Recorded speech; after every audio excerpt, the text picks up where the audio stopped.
Aujourd'hui, je reçois Drenzo. Il est né dans l'église de Jésus-Christ des Saints des Derniers Jours et il vient tout juste de la quitter. Avant même de partir en mission, il avait déjà dit qu'il était homosexuel.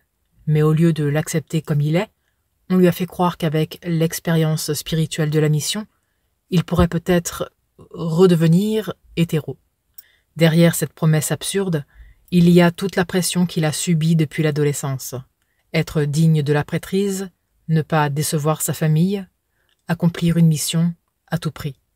Dans cet épisode, il nous raconte son parcours, ses espoirs, ses désillusions et le courage qu'il a fallu pour finalement s'affranchir. Un témoignage fort, sincère et nécessaire. Bonjour Drenzo, alors tout comme moi tu es un produit du mormonisme. C'est ça. Je suis né dans l'église et j'ai grandi dans l'église jusqu'à le moment où j'ai vraiment quitté l'église, c'est-à-dire que je n'y suis plus retourné et où j'ai considéré que ça ne servait à rien d'y retourner. Peut-être pour faire plaisir à ma famille, mais sinon que je considère que ça ne servait à rien d'y retourner, ce serait en avril de cette année. Ouais, donc c'est tout neuf. Hein. Voilà. Mais tu avais de gros doutes depuis combien de temps? J'avais de gros doutes depuis ma mission. Et ta mission, voilà. C'était quand? C'était à combien de temps? C'était entre 2016 et 2018, donc à l'âge de entre 21 ans et 23 ans. D'accord, oui, donc ça commence à dater un petit peu. Hein. Ça fait un moment que tu chemines. Exactement. Hein. Exactement. Par contre, est-ce que je peux dire quelque chose avant de commencer avec les questions pour m'adresser un peu à ceux qui nous écoutent? J'avais longtemps hésité à faire le podcast avec Magali. Et si j'ai accepté ce podcast, c'est pour trois types de publics. D'abord pour les non-membres, pour qu'ils sachent pourquoi j'ai été attaché à cette religion et pourquoi j'en suis arrivé à avoir une perte de confiance en moi-même. Et c'est pour ça que peut-être qu'il y aura des moments où je vais entrer dans les détails pour qu'ils comprennent vraiment ce que j'ai vécu.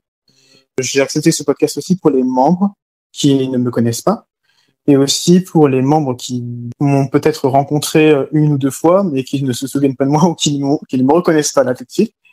Parce que je tenais à leur préciser en fait que quand je ne parlerai pas des membres de l'Église, mais probablement je vais critiquer l'idéologie de l'Église mormone, parce que je considère que les membres qui sont très pratiquants sont les victimes de cette idéologie mormone, et que j'espère qu'ils se rendront compte que rien dans toute cette organisation n'est fait au hasard. Et dernièrement, c'est aussi pour les membres qui me connaissent et qui me reconnaissent là tout de suite. C'est pour qu'ils sachent ce qui arrive aux personnes qui ne rentrent pas dans le moule. Donc après, pour les personnes pour les ex-mormons qui écoutent, ça fera une histoire de plus pour eux. Pour en revenir à ton parcours, oui, donc disons que jusque ta mission, tu t'es pas posé de questions en fait. C'était un petit peu la logique, hein, tu es né dans l'église, tu grandis dans l'église, tu as ta prise, etc. Et bon, comme on le sait, les garçons sont très vivement encouragés à faire une mission à partir de 18 ans maintenant. Ah oui, exactement. Pour moi, c'était plus, si je faisais une mission, c'était plus pour que mes parents soient fiers de moi. C'est-à-dire quand on est dans l'église et qu'on grandit, c'est-à-dire ça commence par quoi? Ça commence par la primaire, où on nous apprend à chanter, à apprendre les articles de foi. Et bien sûr, dans ces chansons-là, on nous mentionne pas mal de fois le fait d'aller en mission, que la mission, c'est vraiment quelque chose qu'il faut faire et qui nous apporte que du bonheur, et qu'on va en ressortir que fortifié, et que c'est vraiment quelque chose à ne pas manquer, voilà, si tu veux. Donc ça commence dès la primaire. Ouais. Après, quand on grandit en tant que jeune homme, on devient détenteur de la prêtrise d'Aaron. Donc en gros, c'est à partir de l'âge de 12 ans. Donc à l'âge de 12 ans, on nous fait comprendre que on a le pouvoir de Dieu. À l'âge de 12 ans, quand on commence l'adolescence, on nous dit Tu as le pouvoir de Dieu, tu as la prêtrise. Maintenant, tu dois en faire bon usage de la prêtrise. Mais bien sûr, je veux dire, le pouvoir de Dieu est très limité. C'est-à-dire que pour l'instant, on se contente que à servir la Sainte Seine. C'est tout ce qu'on peut faire avec le pouvoir de Dieu, servir la Sainte Seine. Par contre, on nous met beaucoup le point sur le fait d'être digne. Il faut absolument être digne et être clean. Même si on insistait sur le fait d'obéir au commandement après le baptême, parce que le baptême, pour le rappeler, c'est à l'âge de 8 ans. C'est à l'âge où ils considèrent que les enfants sont capables de discerner entre le bien et le mal.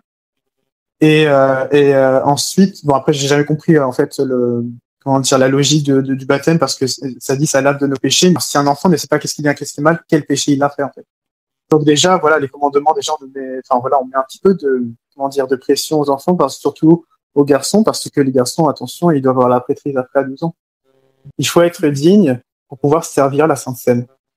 Et puis, si je peux me permettre, du côté fille, à partir de 12 ans, on nous demande de s'habiller de manière chaste et modeste pour justement ne pas perturber ces garçons qui, eux, ont le poids et la responsabilité de la prêtrise déjà à 12 ans, tu vois.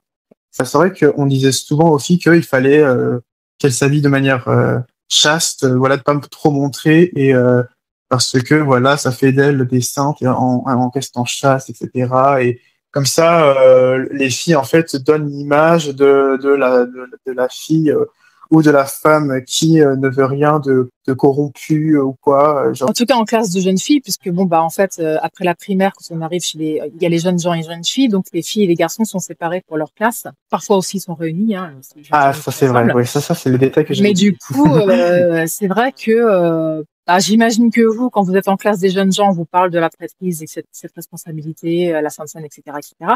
Et nous, chez les jeunes filles, on nous prépare à devenir de futures bonnes épouses, et puis aussi à pas trop attirer le regard des garçons, quoi, parce que ouais, ça c'est exactement ça. Eux, ils ont un poids de plus, sur les épaules qui est la prêtrise, et que nous, on les soutient en faisant tout pour ne pas les perturber avec notre féminité. À 12 ans, on est diacre dans la prêtrise de Daron, puis à 14 ans, on est instructeur. Je sais pas pourquoi on nous appelle instructeur, mais on est des instructeurs à l'âge de 14 ans, et on est autorisé à découper le pain pour la Sainte Seine, et ensuite voilà, à le préparer pour la réunion de Sainte Seine.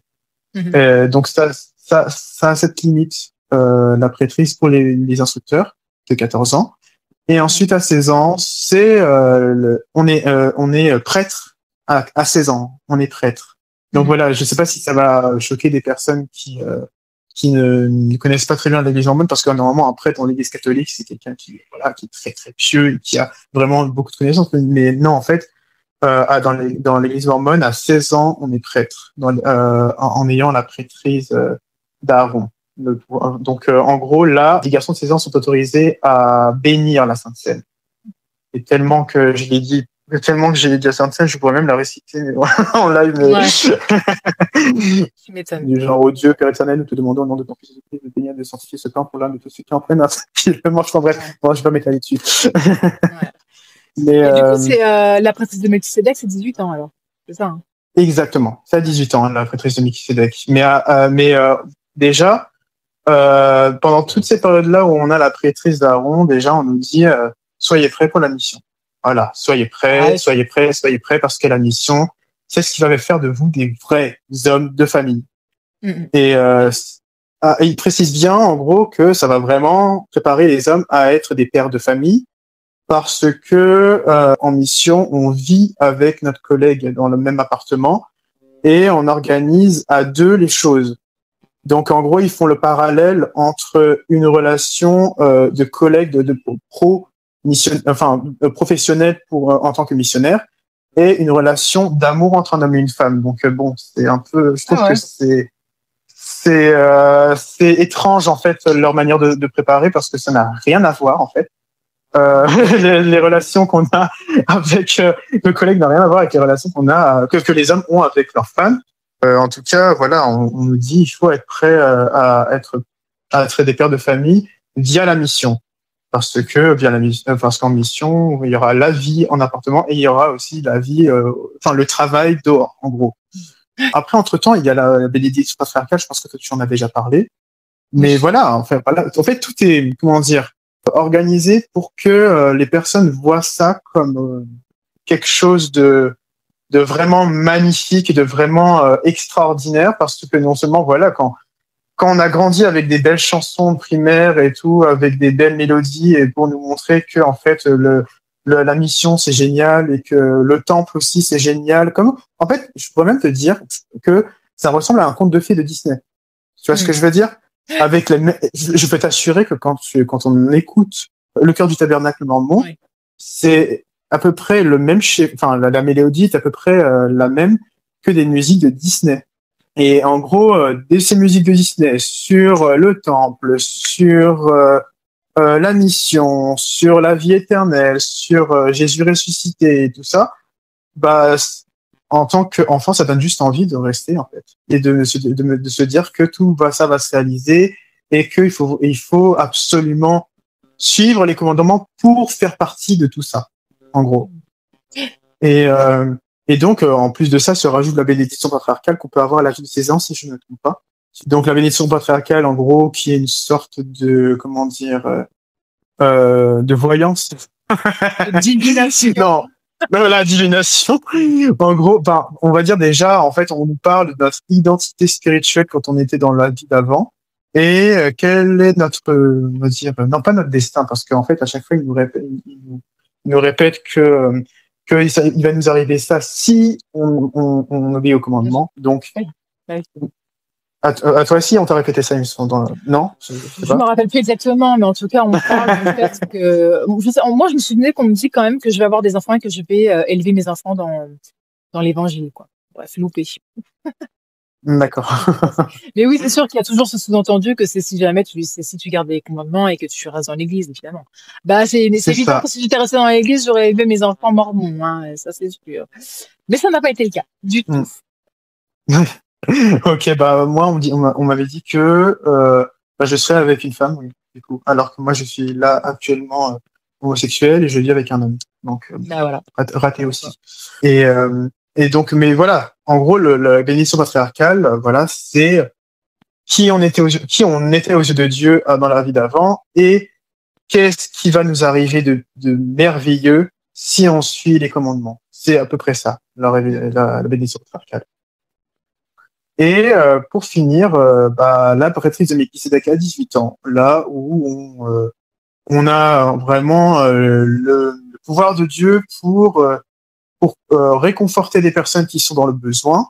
Donc ça peut être des gens qui sont angoissés, anxieux, ou alors des personnes qui sont déprimées, enfin dépressifs, ou voilà. Et aussi on a, en tant qu'homme, on a aussi le pouvoir de guérir les malades. Voilà. Donc bon. Avec une petite huile qu'on te met sur le haut du crâne. Exactement. On nous donne une huile. Voilà, une onction que tu en as normalement t'es censé toujours avoir sur toi, d'ailleurs, dans une petite fiole que tu es censé avoir en permanence sur toi. Il y en a qui l'accrochent à leur porte-monnaie. Enfin bref. C'est ça. Exactement. Donc en tant qu'homme, on nous fait croire que on a tout ce pouvoir-là, ce pouvoir de. Parce qu'il y a des fois où il y a des membres qui m'ont dit je me sens vraiment mieux après que tu m'aies donné cette bénédiction, mais après, je pense que la plupart du temps c'était l'effet placebo. J'imagine, moi en tout cas, je l'ai pas expérimenté. Personnellement, je ne l'ai pas expérimenté. Hein. Je me souviens, mon père me bénissait quand j'avais une angine, etc. Mais enfin, j'avais un traitement aussi du médecin, donc ça finissait toujours par aller mieux, mais je prenais mon traitement, quoi, les gars. Oui. Après, mon père, à chaque rentrée des classes, nous donnait une bénédiction de réconfort. Moi, je te cache pas que ça me faisait du bien parce que bon, en fait, c'est juste. En fait, en entendant mon père faire sa prière, en mettant ses mains sur ma tête, on va dire que c'était que j'entendais un peu son souhait pour moi, quoi. Et on va dire que c'était plus ça que je prenais à cœur, en fait, ce qu'il souhaitait pour moi, etc., ce qu'il espère pour moi.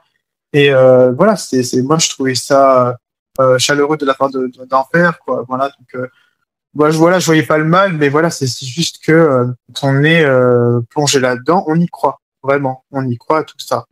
Et on se dit, mais voilà, nous, on est pécheurs, mais on n'est pas dignes, alors il faut vraiment se marteler le cerveau et la tête pour ne pas commettre ne serait-ce qu'un péché par omission. Parce que ça aussi, il faut pas l'oublier, mais il y a des instructeurs qui nous mettaient la pression sur des péchés par omission. C'est-à-dire qu'en gros, si on a fait un péché sans se rendre compte, ben voilà, on sera pas béni. Et nous, on avait, voilà, en tant que jeunes gens et voilà, jeunes adultes ensuite, ben, j'avais peur de ça. J'avais vraiment peur de ne plus voir ma famille après cette vie, quoi, parce que je me suis dit, qu'est-ce que j'ai fait de mal? Est-ce que j'ai fait quelque chose de mal? Je sais pas. Est-ce que dans la journée j'ai parlé mal à quelqu'un? Est-ce que j'ai bien fait ma prière? Est-ce que voilà, j'avais tout ça dans la tête. Hein. Et c'est une grosse pression. En plus, en tant que détenteur de la traîtrise, c'est encore plus de pression, quoi. Et d'ailleurs, ma sœur, je parle de ma grande sœur, on va dire qu'elle en a fait les frais. Une fois, elle s'est confessée d'un péché à l'évêque et elle s'est reçue, on va dire, une réaction indigne d'un évêque, franchement, que je trouve, enfin, que je trouve qu'il a eu des propos très extrémistes, on va dire.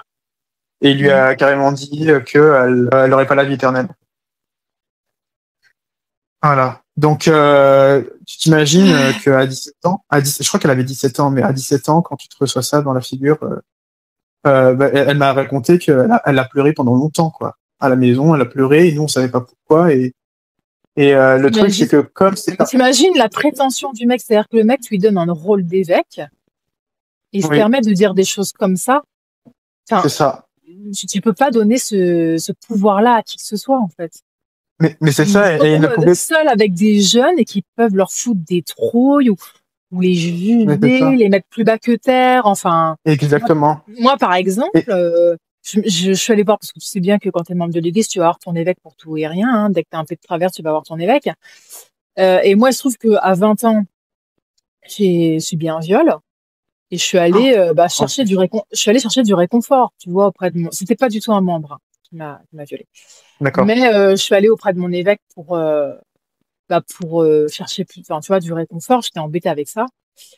Eh bien, il m'a demandé tous les détails, les détails de l'acte, etc., etc. Et ensuite, il m'a dit que j'avais ma part de responsabilité et donc je pouvais pas prendre la oh mon Dieu. C'est pas vrai. Ouais. Sur le moment, du coup, j'ai fait ce qu'il m'a dit, j'ai pas pris la Sainte Seine, je me suis sentie mal et tout. Puis après, quand j'ai commencé à me rendre compte que c'était des conneries, j'étais en colère après lui. Mais en fait, c'était les enseignements de l'Église. Hein. Quand tu lis Le miracle du pardon de Spencer W. Kimball, c'est ce qu'il dit. Tu dois te battre. Il dit carrément que si jamais tu es agressé, tu dois te battre jusqu'à la mort pour garder ta vertu. Et qu'il valait mieux pour une femme être morte que de perdre sa vertu. Oh là là, mais qu'est-ce qu'il raconte? Donc très clairement, non mais c'est écrit dans le bouquin, c'est quand même important. Bon, à l'époque où il l'a écrit, il était peut-être encore apôtre, mais en tout cas, il se base sur ce genre d'enseignement, les membres. Hein. Et pourquoi il m'a posé toutes ces questions, c'est parce qu'il voulait savoir si je m'étais suffisamment défendue. Et en fait, ça se passe jamais comme ça dans un viol. Et donc du coup, il arrive à te faire penser qu'effectivement, t'as dû faire quelque chose pour que ça t'arrive. Enfin, je te jure, c'est compliqué. Hein. Ah, c'est incroyable. Ils sont culpabilisés de ouf. Hein. Ah non, c'est pas bien. Non. C'est pas bien. Ça m'a fait penser à ça, tu vois. Mais après, je ne sais pas exactement à propos de quoi ta sœur s'est confessée et ça me regarde pas, etc. Mais la réponse qu'on a quand on est dans le bureau d'un évêque, en fait, on a la réponse d'un être humain qui est complètement imparfait et qui peut vraiment se faire des conneries et se faire plus de mal que de bien. Et surtout très déconnecté. Hein. La plupart du temps, très déconnecté de la réalité. Un côté complet. Ah oui, complètement. Là, il a pas souvent, il a pas il a pas les pieds sur terre, quoi. Surtout qu'après, le truc important, c'est qu'elle ne pouvait en parler à personne. C'est-à-dire que quand on fait des péchés qui nécessitent de se confesser, souvent, c'est des choses dont on a honte de raconter. Quand on a honte de ce qu'on a fait parce que la conscience et parce que les commandements, etc., et que du coup, voilà, en fait, déjà, on raconte pas ça à ses parents. Parce que en plus, les inspecteurs aussi, souvent, nous disent que si on ne veut pas raconter ça à ses parents, mieux vaut le dire à l'évêque. Comme ça, au moins, on a, un soutien personnel. Elle avait ça dans le cœur, dans sa conscience, et ça l'a, ça l'a énormément rongé de marteau. enfin, ça l'avait énormément blessé, quoi, et sa conscience m'a pris un coup, quoi. Ouais, Donc, puis franchement, la réponse de l'évêque de lui dire t'auras pas le droit à la vie éternelle. Enfin, je veux dire, où est-ce que c'est marqué dans les enseignements de l'Église que c'est l'évêque qui juge les membres, en fait? Le jugement ouais, dernier, c'est ça, je croyais que c'était exactement. après la mort et tout ça. Enfin, je sais pas, il est fou. Ah ouais, non, mais il est allé très loin. Il s'est pris pour Dieu, quoi, direct. Ouais, c'est ça. L'évêque n'avait pas le droit de parler comme ça, ma grande sœur. Et donc, après la prêtrise de Melchisédek, on en vient à la mission. Et moi, je me souviens qu'au moment de partir en mission, j'ai pété les plombs. J'avais tellement de pression pour partir en mission, en gros. Déjà, il y a énormément de paperasse administrative pour demander d'aller en mission. Et en plus, il y a l'argent que tu mets dans cette mission-là. C'est-à-dire qu'en fait, on travaille pour avoir de l'argent pour ensuite donner tout ça pour la mission. Bon, sans compter la dîme, bien sûr. Mais on économise tout ça pour la mission. Tout ce qu'on a gagné à la sueur de notre front, comme ils le disent très bien dans la Bible, eh bien, on le met pour la mission. Si malgré tous nos efforts, on n'a pas assez pour aller en mission, bah c'est l'Église qui paye le reste, en gros. Mais ils veulent s'assurer qu'on a fait de notre mieux pour payer la mission. Ce qui est quand même hallucinant, c'est que effectivement, tu dois travailler pour pouvoir payer ta mission. C'est 2 ans de mission. C'est ça. Que tu offres en plus. C'est-à-dire que pendant 2 ans, tu vas te lever à 6 heures du matin tous les jours pour aller faire du prosélytisme, pour ramener des adeptes à l'église mormone. En gros, c'est tu à la tâche, oui. Ouais, c'est ça. T'as un boulot à plus que plein temps que toi-même t'as payé. Exactement. Pour ensuite le faire bénévolement pour leur ramener des adeptes dans l'église qui, eux, ensuite paieront une dîme à l'église. C'est formidable. Ouais. En gros, je paye pour en chier. T'imagines, ils sont... Tu payes pour pouvoir travailler pour eux. C'est ça. Je paye. Normalement, c'est le contraire. Quand tu travailles pour quelqu'un, c'est ça, exactement. C'est ça. Tu te fais baiser, mais bien jusqu'à l'os quand même. Mais oui, parce que en fait, on nous fait croire vraiment que la mission, c'est juste bénéfique pour nous, en fait. C'est ça, la bénédiction. C'est la mission, en fait. C'est la mission en soi, en fait. Et en fait, justement, nous, on est là. C'est pas du tout pour l'église, hein. C'est pas du tout pour rencontrer l'église. Oh non, exactement. Non, c'est ça. Quelle idée. Exactement. Ah non. Alors, non, il nous faut bien comprendre que c'est absolument pas pour, enfin, si, c'est pour l'église. Mais en tout cas, voilà, c'est surtout pour nous qu'on fait, qu'ils font tout ça. C'est un cadeau, en fait. Donc, ouais, c'est un cadeau, c'est un cadeau de l'église. Voilà, alors qu'en plus, de base, c'est censé être un devoir. C'est un devoir et c'est un cadeau. Bon, après, vraiment, faut décider. Mais, de votre gueule, c'est incroyable, quoi. Mais voilà, mais en fait, le truc, c'est que nous, on a tellement eu cette image de, oui, la mission, c'est un cadeau, il y a plein de miracles là-dedans, on va vivre des trucs de ouf en mission, que, on paye pour ça, on paye gratos, en fait, pour en chier. En retour, t'as des bénédictions spéciales mission, ouais, c'est ça, exactement. C'est un délire. Non, mais quand même, une fois que t'es sorti de ça et que tu le vois quand même avec des yeux, un peu plus ouverts, quoi. Tu te rends compte à quel point tu t'es fait, mais enculé, quoi. Ah oui.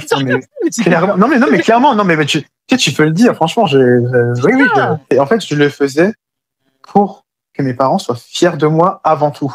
Mais je te jure que c'est avant tout pour mes parents que je faisais ça. Après, j'avais aussi, on va dire, j'avais aussi cette espérance délirante que la mission allait peut-être changer mon orientation sexuelle. Avant de partir en mission, tu savais déjà que tu étais homo. En fait, à ce moment-là, j'avais conscience que j'aimais les hommes, en gros, mais je n'écartais pas la possibilité d'être avec une femme, en gros. Parce que j'avais quand même la foi que la mission allait peut-être m'apporter des bénédictions aussi, tu vois. Et d'ailleurs, aussi en passant, je tenais aussi à mentionner l'activité qui s'appelle aujourd'hui FSY, mais à mon temps, ça s'appelait IFY. Et en fait, on fait passer cette activité pour un truc mais vraiment cool, un truc qui vraiment va nous booster spirituellement et qui en même temps allait nous faire vivre des choses géniales et tout. Et en fait, le truc c'est que je sais pas si toi-même tu vas remarquer la chose, mais en tout cas, on nous fait un programme.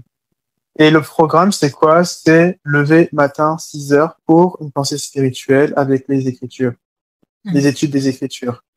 Ensuite, on partage ensemble ce qu'on a étudié. Il y avait un programme où on devait, lire les écritures de tel endroit à tel endroit.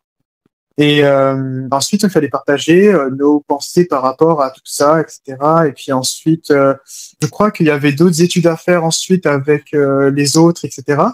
Mais ça, je veux dire, lever 6 heures du matin pour lire les écritures, je sais pas, ça te fait penser à quoi?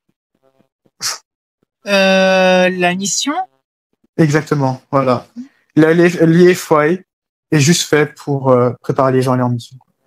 Voilà, c'est juste en fait qu'on fait passer ça pour un truc génial en fait, mais pour te mettre dans l'esprit que en gros les écritures c'est toute ta vie quoi. Et voilà, en fait c'est juste en gros une activité pour préparer les jeunes à aller en mission, tout simplement. Je me souviens que ça m'amusait qu'on faisait des tas d'activités sympas, aussi des activités de service, bien entendu, et évidemment toujours la prière, les écritures, les pensées spirituelles, ça évidemment. C'est ça, exactement. Que des pensées spirituelles, des cours, oui, des cours, des cours sur certains sujets, principes et doctrines de l'Église, en gros. Mais à chaque fois qu'on faisait quelque chose, ça se rapportait toujours sur les écritures. Je sais pas si tu te rappelles quand tu avais fait les jeux de FY. À chaque fois qu'on terminait un jeu, l'animateur nous posait toujours la question, ça fait référence à quoi ce jeu-là? À quelle partie d'écriture? Et en fait, à chaque fois, on devait dire, ah, je crois que ça fait référence à ça. Mais à chaque fois, à chaque fin de jeu, c'était comme ça. À chaque fois, on devait deviner quelle référence d'écriture, en gros. Ouais. À chaque fois, ça se rapportait aux écritures. Ils ne peuvent pas lâcher les écritures 2 secondes, quoi. Non. Mais voilà, c'est clairement ça. Et puis après, bon, après il y a le petit côté bal, mais ça c'est un côté attractif pour les jeunes. Ben sinon, les jeunes ne viendraient pas. Donc il faut bien qu'il y ait un bal, quoi. Enfin, ou 2 balles. Ouais. Donc à faire. Ouais. Ça, dans l'église, ils aiment bien les balles. Ah oui, mais tu sais que attention quand même dans les balles normands. Les balles normands, sachez que si vous participez à un bal normand, entre les garçons et les filles lors du slow, au moins 3 livres de Mormon. Ah, c'était pas un seul? C'était pas un seul, ou alors ça dépend du format, je pense. C'est pas compliqué, un livre de Mormon. Alors le triptyque, un triptyque. Ouais, un triptyque, au moins, attends, faut pas déconner non plus. Mais oui, c'était ça, voilà, les balles, enfin voilà, on pouvait s'amuser, mais attention, fallait pas trop se rapprocher, parce que sinon, ça pouvait, attention. Ça pouvait susciter quelque chose de pas très mormon. T'as pas le droit d'avoir de petits copains ou de petites copines avant 16 ans, c'est complètement interdit. Ouais, je me rappelle plus, mais il me semble que c'était très, très, très déconseillé. Parce que je sais pas si on t'avait aussi passé l'espèce de brochure, pas ça une brochure, mais une espèce de petit livret qui s'appelle Jeunes soyez forts. Mais bien sûr que je l'ai eu. Voilà. Là, en fait, il me semblait. Tu sais, les petites récompenses que t'as, la flamme des jeunes filles. Ah oui, elle est magnifique. Elle est magnifique. La CLB aussi. Avant, t'avais la bac CLB. Ouais, la bac CLB, ouais, voilà, avec en forme de bouclier, tu vois, choisir le bien, bouclier. Voilà, le contour dans le style argenté, voilà, ça donnait envie. En fait, il me semblait dans le livret que, en fait, on nous disait qu'à partir de 15 ans, si on avait un copain ou une copine, en fait, si les gens voulaient passer du temps avec leurs copains ou copines, il fallait absolument que ce soit un groupe, absolument, genre, et qu'ils ne pouvaient pas être seuls tous les deux. C'était plus ça, en fait. Voilà, après, je suis peut-être un peu trop minutieux ou peut-être un peu trop précis avec les règles. Et en plus, il me semble qu'il y avait une époque où les membres, quand ils étaient mariés, ne pouvaient pas prendre n'importe quelle position sexuelle. Il y avait des positions sexuelles interdites. Je me souviens que j'avais un ami qui m'avait raconté que justement qu'il y avait en gros qu'il y avait 2 personnes qui avaient fait ça et qu'en gros de base c'était interdit de faire cette position-là. Donc du coup, ils sont allés se confesser à l'évêque, en gros, voilà, parce que l'évêque, voilà, c'est important qu'il sache la vie intime des membres mariés. Hein. Et l'évêque leur a carrément dit, ok, mais le refaites plus. Je trouvais ça un peu space, mais bon après, je crois qu'à un moment ils avaient dit non mais c'est bon, maintenant les membres mariés peuvent faire ce qu'ils veulent. Moi, quand j'étais jeune, le truc, c'était qu'une fois que t'es marié, tu fais ce que tu veux avec ton mari. Quoi. Exactement, c'est ça. Non, mais oui, peut-être que ça date en réalité. Peut-être, hein, parce que moi, je me souviens en tout cas qu'il y avait quelque chose comme ça, tu vois, comme quoi, en fait, il y avait des positions qui étaient ok, qui étaient respectables, on va dire. Et il y en avait d'autres qui étaient trop corrompus, quoi. Donc, il y avait le Kama Sutra par l'église, validé par l'église. Ils avaient fait un tableau, je crois. Par contre, il y a quelques générations en arrière, où les femmes ne pouvaient pas prendre la pilule, hein, parce que si elles prenaient la pilule, ça veut dire qu'il y avait des esprits. Non, mais vraiment, il y a eu des discours de dirigeants lors des conférences et tout, hein, où ils disaient que les femmes ne pouvaient pas prendre la contraception, parce que sinon, ça empêchait les esprits, dans le monde des esprits, de venir sur Terre. Ouais, tu entends des dingueries. Après, c'est pour ça que tu te retrouves avec des familles mormones avec 10 enfants, tu sais. Bah oui, clairement. Non, je t'ai pas demandé, vous étiez combien de frères et sœurs, vous? On est 4 frères et sœurs. Ouais, c'est déjà pas mal, 4. Il y a 2 frères et 2 sœurs. Ouais. Nous, on était 6, tu vois, donc c'est pas des petites familles. D'accord.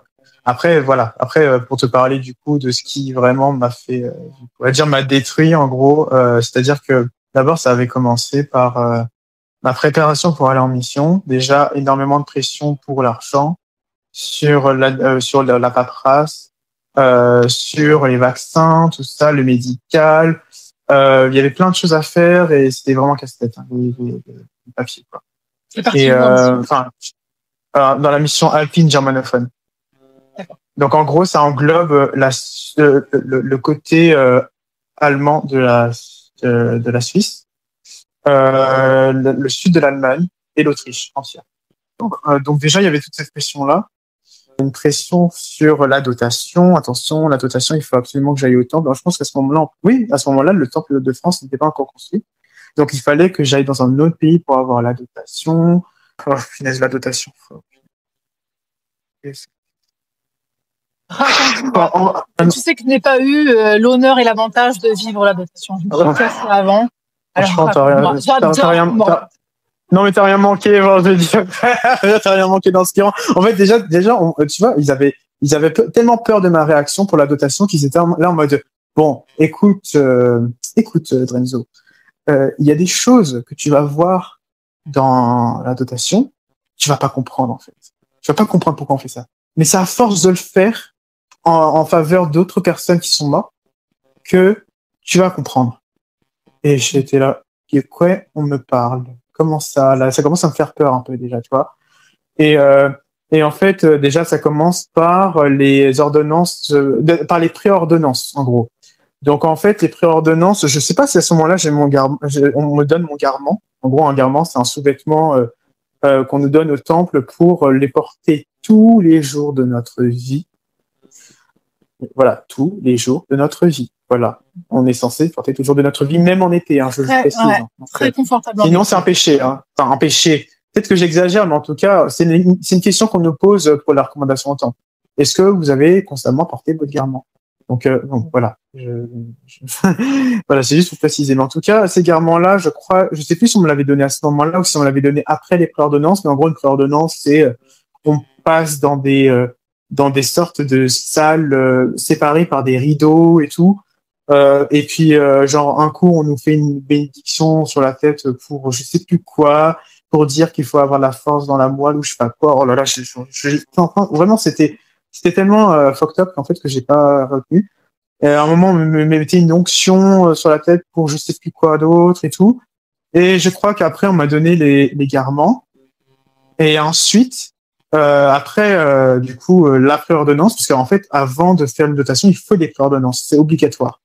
Après les préordonnances, il me semble que là, je mets mes garments, il me semble, hein, mais que il fallait ensuite que j'aille voir un endroit pour qu'on me donne la combinaison, en gros, pour la dotation, une combinaison très space, on va dire.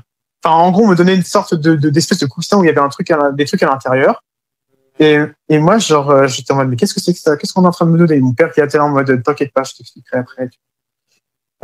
Et puis ensuite, on nous fait entrer dans une salle où en fait, on aurait dit, enfin, c'est pas vraiment une salle de cinéma, mais en fait, on nous fait entrer dans une salle où il y a plein de sièges et tout devant un écran, enfin, devant un mur.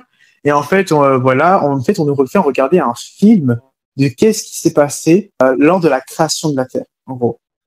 Et en gros, ils reprennent des parties de la Bible, en gros, pour nous expliquer comment ça s'est passé comment ça a été créé la Terre, etc., etc. Et tout. On nous donne l'ordre. D'abord, ça a été la lumière, et puis après il y avait autre chose. Je sais plus si c'était peu importe. Voilà, on nous raconte tout ça et on nous raconte à quel point c'était important que Adam et Ève commettent le péché de manger de la pomme, en gros. Et après il y avait une histoire de symboles que Adam avait fait avec des apôtres qui sont venus sur Terre après coup. Enfin, c'est vrai, ça c'est pas mentionné dans la Bible, il me semble ça. Mais en gros, on nous raconte que que ensuite, après qu'ils avaient fait le péché et tout, ben en fait ils sont partis du jardin d'Éden, mais après tout ça, ben ils rencontraient régulièrement les futurs apôtres que Jésus allait avoir, en gros. En fait, ils sont déjà venus sur Terre, en gros, apparemment. Voilà, ils sont déjà venus sur Terre pour rencontrer Adam et Ève et pour ensuite faire des sortes de rites, en gros, avec des sortes de symboles pour que Adam reconnaisse que c'est bien eux et que c'est pas le diable, en gros. Tu vois? Et ensuite, voilà, on nous dit, oui, pour que vous puissiez entrer dans la vie éternelle, il faut que vous fassiez ce signe-là, ces signes-là, ces symboles-là et tout, parce qu'on va vous le demander avant d'entrer à travers le voile de la vie éternelle, en gros. C'est les fameuses poignées de main qui, en fait, sont du copier-coller des voilà, rites c'est ça. franc-maçonniques. Exactement, voilà. Exactement, c'est ça. Trompé. Avec les dotations, la cérémonie des dotations, Joseph Smith l'a chié quelques mois seulement après avoir fait partie de la franc-maçonnerie lui-même. Hein. Bizarrement. Ah ouais, non, mais après, je peux m'imaginer, tu vois, parce qu'après, aussi, je me suis un peu renseigné sur la franc-maçonnerie et je me suis dit, effectivement, il y a des petites similarités quand même, avec ce qu'on fait dans les dotations. En vrai. Et, c'est mais en juste tout cas, un copier-coller. Ouais. Ouais, on va dire ça, mais en tout cas, voilà, on nous disait, oui, il faut faire ces symboles-là et tout pour entrer dans la vie éternelle. Et en gros, après avoir vu tout le film et tout, bah, en fait, plus on regardait, en gros, le film avec Adam et Ève, et en fait, et plus on nous demandait, on nous faisait des pauses dans le film, et on nous demandait d'enfiler les combinaisons, petit à petit, en gros, d'enfiler des combinaisons. Je te donne un exemple. Quand, en gros, Adam et Ève se sont rendus compte qu'ils sont à poil, en gros, après avoir mangé de la pomme, et ben, du coup, ils se sont couverts avec des feuilles. Et ben, nous, en fait, pour justement faire le symbolisme de tout ça, nous, on devait mettre une sorte de drap vert qui tient avec des fils, tu vois. Ben, en fait, voilà, on devait faire, voilà. Oui, un tablier, je vois ce que c'est.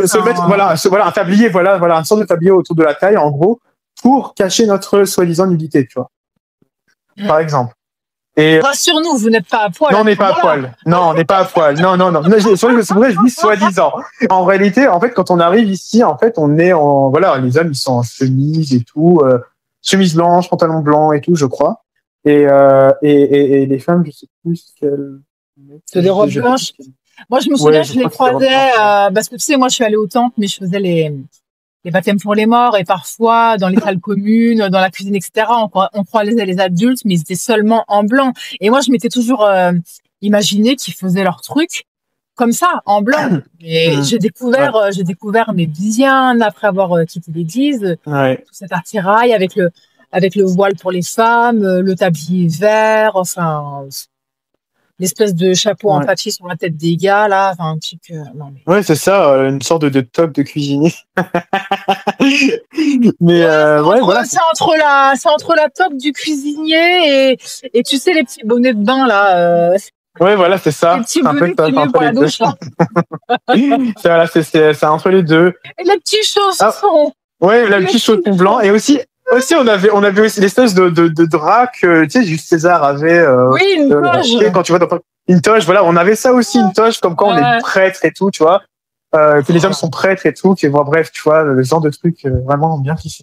Et en fait, justement, à la fin, on s'habillait comme ça, et puis à un moment, voilà, on demandait des gens de venir autour d'un hôtel, enfin, on appelle ça un hôtel, une espèce de truc où il y avait un livre de Mormon, je crois, au milieu et tout, genre bien, dont les rebords des pages sont argentés, tu vois, vraiment pour bien signifier que c'était vraiment sacré, tu vois, le truc.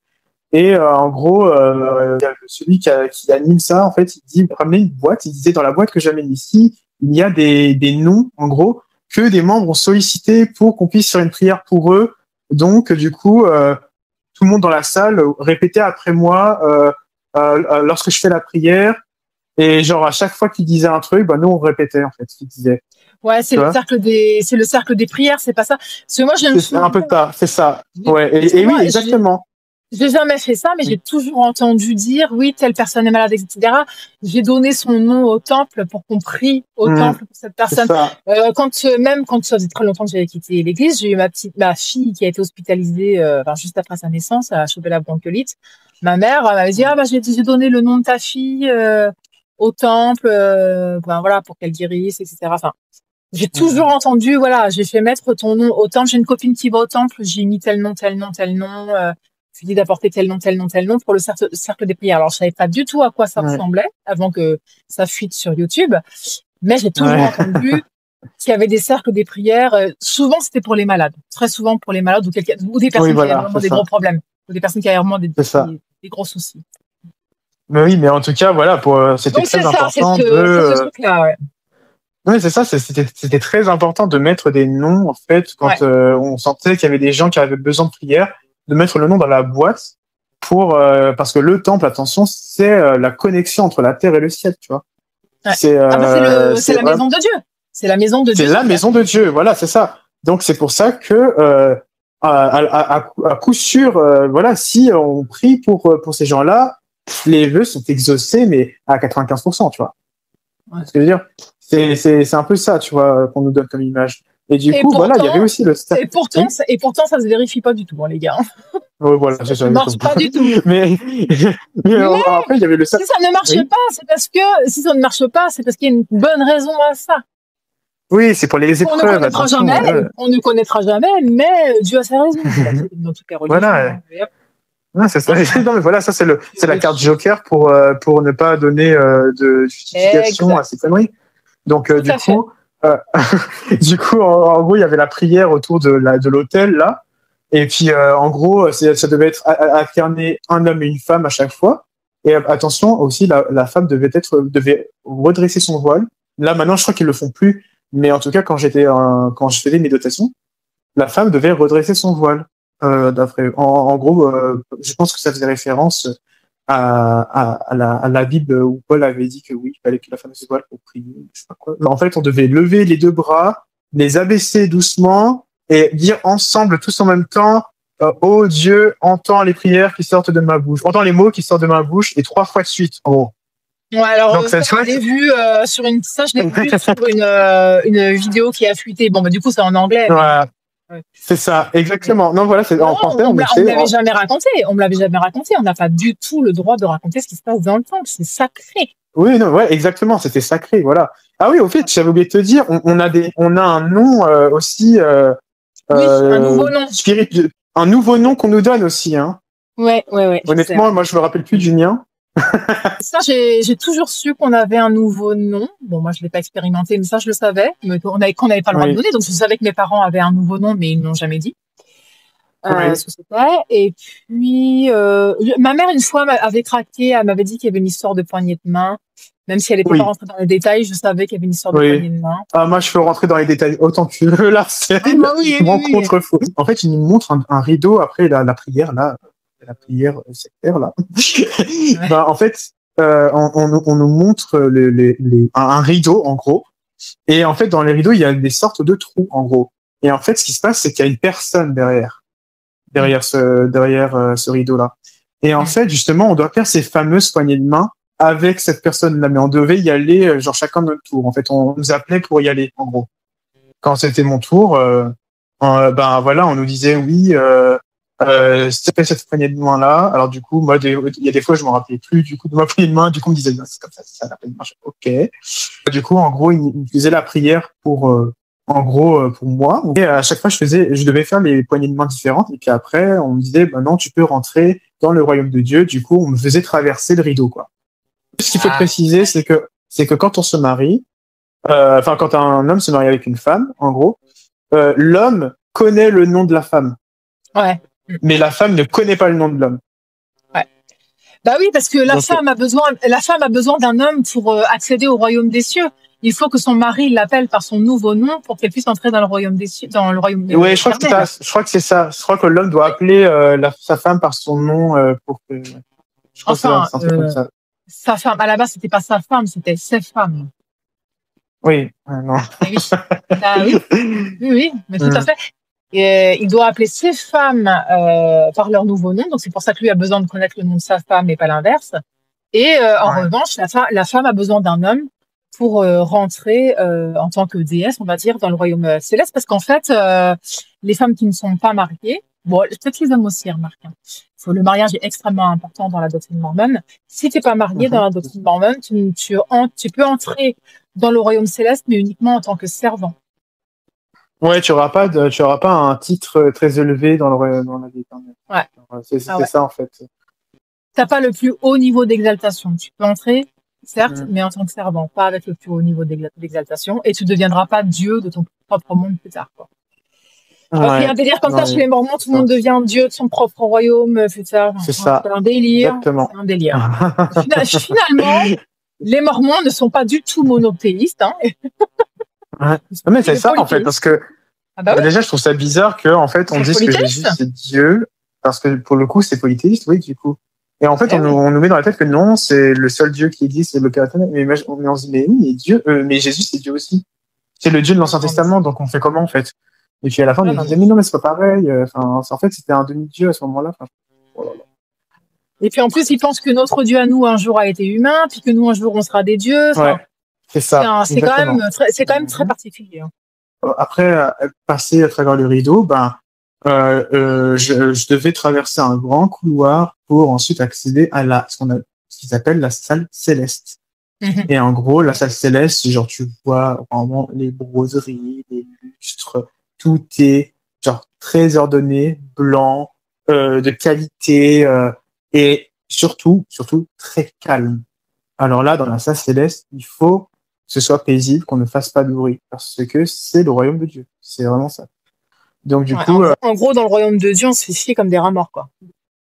C'était exactement ce que j'allais te dire, parce que je te cache pas, à peine je posais mon cul sur le canapé qui était là, et je regardais tout le monde était en mode ému ou je sais pas quoi, ils faisaient des prières genre dans leur tête et tout. Il y en a qui lisaient les Écritures, il y en a qui pleuraient ou je sais pas quoi.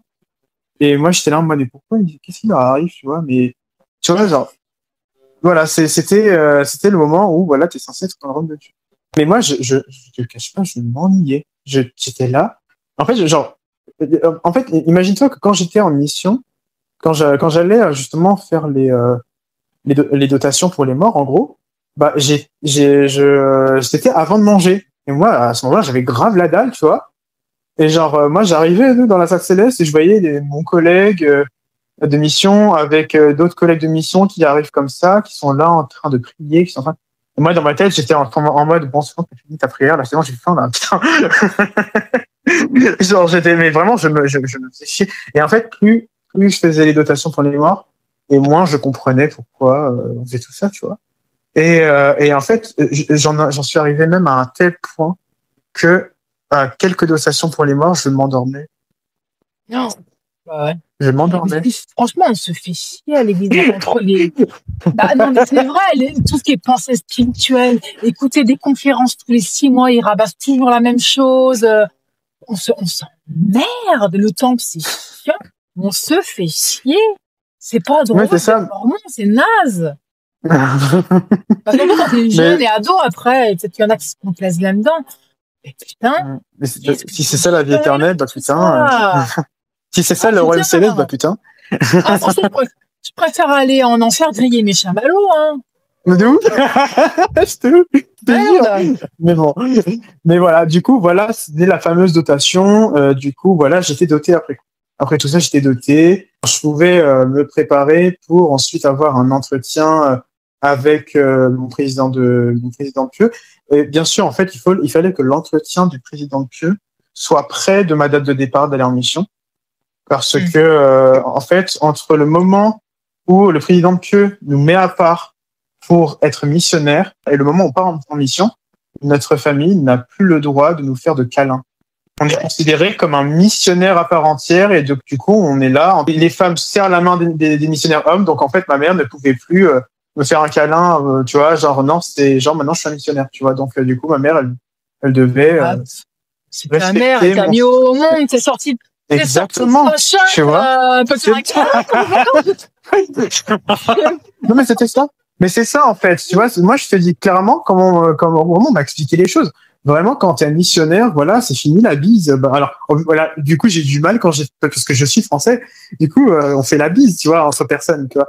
Mais là, quand, bah non, c'est fini maintenant la bise. Quand tu veux saluer des gens. Maintenant, c'est genre, bah, tu serres la main, tu fais un hug à tes collègues, mais la bise, bah, enfin, ouais, tu peux pas faire la bise à des femmes parce que voilà, les sœurs missionnaires, attends. Est-ce que ta famille devait te vous voyer? Parce que normalement, on est censé vous voyer les missionnaires. Oui, aussi. J'ai eu de la chance parce qu'en fait, il me semble que ma mise à part a été pile le jour avant mon départ. Après, je parle de ma vraie mise à part parce que en fait, il s'est passé un truc. Bon, bref, je te raconte après ça. Mais en gros, voilà, du coup, en gros, ma mère, bon, je pense que ma mère, à un moment, elle s'est dit, c'est bon, j'ai envie d'embrasser mon fils, enfin, de lui faire un câlin avant qu'il parte en mission, quoi. À un moment, ça va, quoi. Mais voilà, c'était, voilà. Elle a transgressé la règle. Oh là là, mais ce qui s'est passé, en fait, c'est que j'avais tellement toute cette pression avec la prêtrise de Melchisedec, avec la dotation, avec l'argent que mes parents ont payé et aussi que moi j'ai payé plus l'église et avec les papiers, avec tout ça, j'avais tellement la pression que en fait dans ma tête j'étais en train de me dire mais finalement est-ce que je suis digne d'aller en mission, tu vois. Et du coup j'étais en mode ah j'ai fait ça et du coup ça me trottait dans la tête. Un truc que je t'ai pas dit aussi, c'est que pour me préparer à aller en mission, mon évêque m'imposait des horaires de réveil tous les jours pour qu'il valide à mon président de Pieux que je suis prêt à aller en mission. Et en gros, il me disait qu'à 6h30 du matin, je devais me lever pour lire les Écritures. Et je me souviens que moi, je me suis dit, bon, vas-y, je vais faire ça, c'est un défi. Il y a des fois où le défi n'était pas relevé parce que bon, j'étais trop crevé, quoi. Et mais voilà, sinon, la majorité du temps, je le faisais. Voilà. Et je faisais un compte rendu à l'évêque. Et l'évêque, quand je lui disais que oui, il y avait juste un jour où je me suis pas réveillé, l'évêque m'avait engueulé pour me dire en gros, il fallait là aussi se lever à 6h30. Et là, il me sort les Écritures, il me dit, regarde, Dieu a dit, il faut faire les choses avec exactitude. Donc, tant que tu n'as pas fait ça, tu ne peux pas partir en mission. Alors, t'imagines la pression que ça m'a mis? Je me suis dit, mais putain, mais mon départ en mission, c'est bientôt, je vais faire comment, quoi? Et je suis là, j'essaie, tu vois, au mieux de faire les choses, mais il y a des fois, c'est des difficiles, quoi. J'étais son premier missionnaire quand il était appelé évêque. Et il me foutait ça dans la gueule. Non, mais le pire, c'est que je vois très bien de qui tu parles, que je connais, que j'ai connu dans la vie perso et professionnelle, et je peux te dire que il ferait bien de se remettre son clapet celui-là, parce que concernant la dignité, ce cher monsieur ferait bien de balayer devant sa porte. Franchement, si il me reconnaît là en écoutant ce podcast, ben franchement qu'il sache que il n'avait pas le droit de me faire sortir comme ça avant de me faire partir en mission. Je veux dire, il avait aucun droit de me mettre toute cette pression là. Aucun évêque avant lui n'avait fait ce genre de choses. Et il y a un moment, ça suffit, quoi. Ça me mettait plus la pression qu'autre chose. Et ça a brisé ma confiance en moi. Parce que, en fait, ça m'avait tellement mis la pression, tout ça, que j'étais en train encore une fois, de remettre en question ma dignité. Encore et encore et encore et encore. Parce que je me suis dit, si jamais j'ai péché par omission pour je ne sais quelques raisons, et ben je n'étais pas digne et tout ce que j'ai fait pour me préparer en mission était inutile parce que je ne suis finalement pas digne d'aller en mission. Ouais. Et à un moment, je me souviens que une fois, je me suis posé avec ma mère sur le canapé et je lui disais, maman, est-ce que si j'ai fait ça, qu'est-ce que t'en penses? Et si j'ai fait ça, qu'est-ce que t'en penses? Et ma mère était en mode, mais c'est pas grave, non, mais Drenzo, tu es, enfin, je veux dire, c'est entre toi et Dieu. Et moi, je suis là en mode, oui, mais l'évêque m'a dit ça, et puis les autorités disent ça, et puis tout ça, et du coup, quoi, je devrais ignorer ce qu'ils disent. Et ma mère ne savait pas quoi me dire. Et elle était là, elle me disait, mais ne t'inquiète pas, c'est entre toi et Dieu, etc. Et là, je te jure, j'ai pété les plombs. Je me suis mis à pleurer. Je me suis effondré dans les bras de ma mère comme un bébé. Et j'étais angoissé comme jamais. Et tout ce que j'ai pu lui dire dans ses bras, c'était tout ce que je veux, c'est de faire les choses bien et que Dieu me reconnaisse comme digne. Et ma mère, elle était excuse-moi, je me mets un peu, mais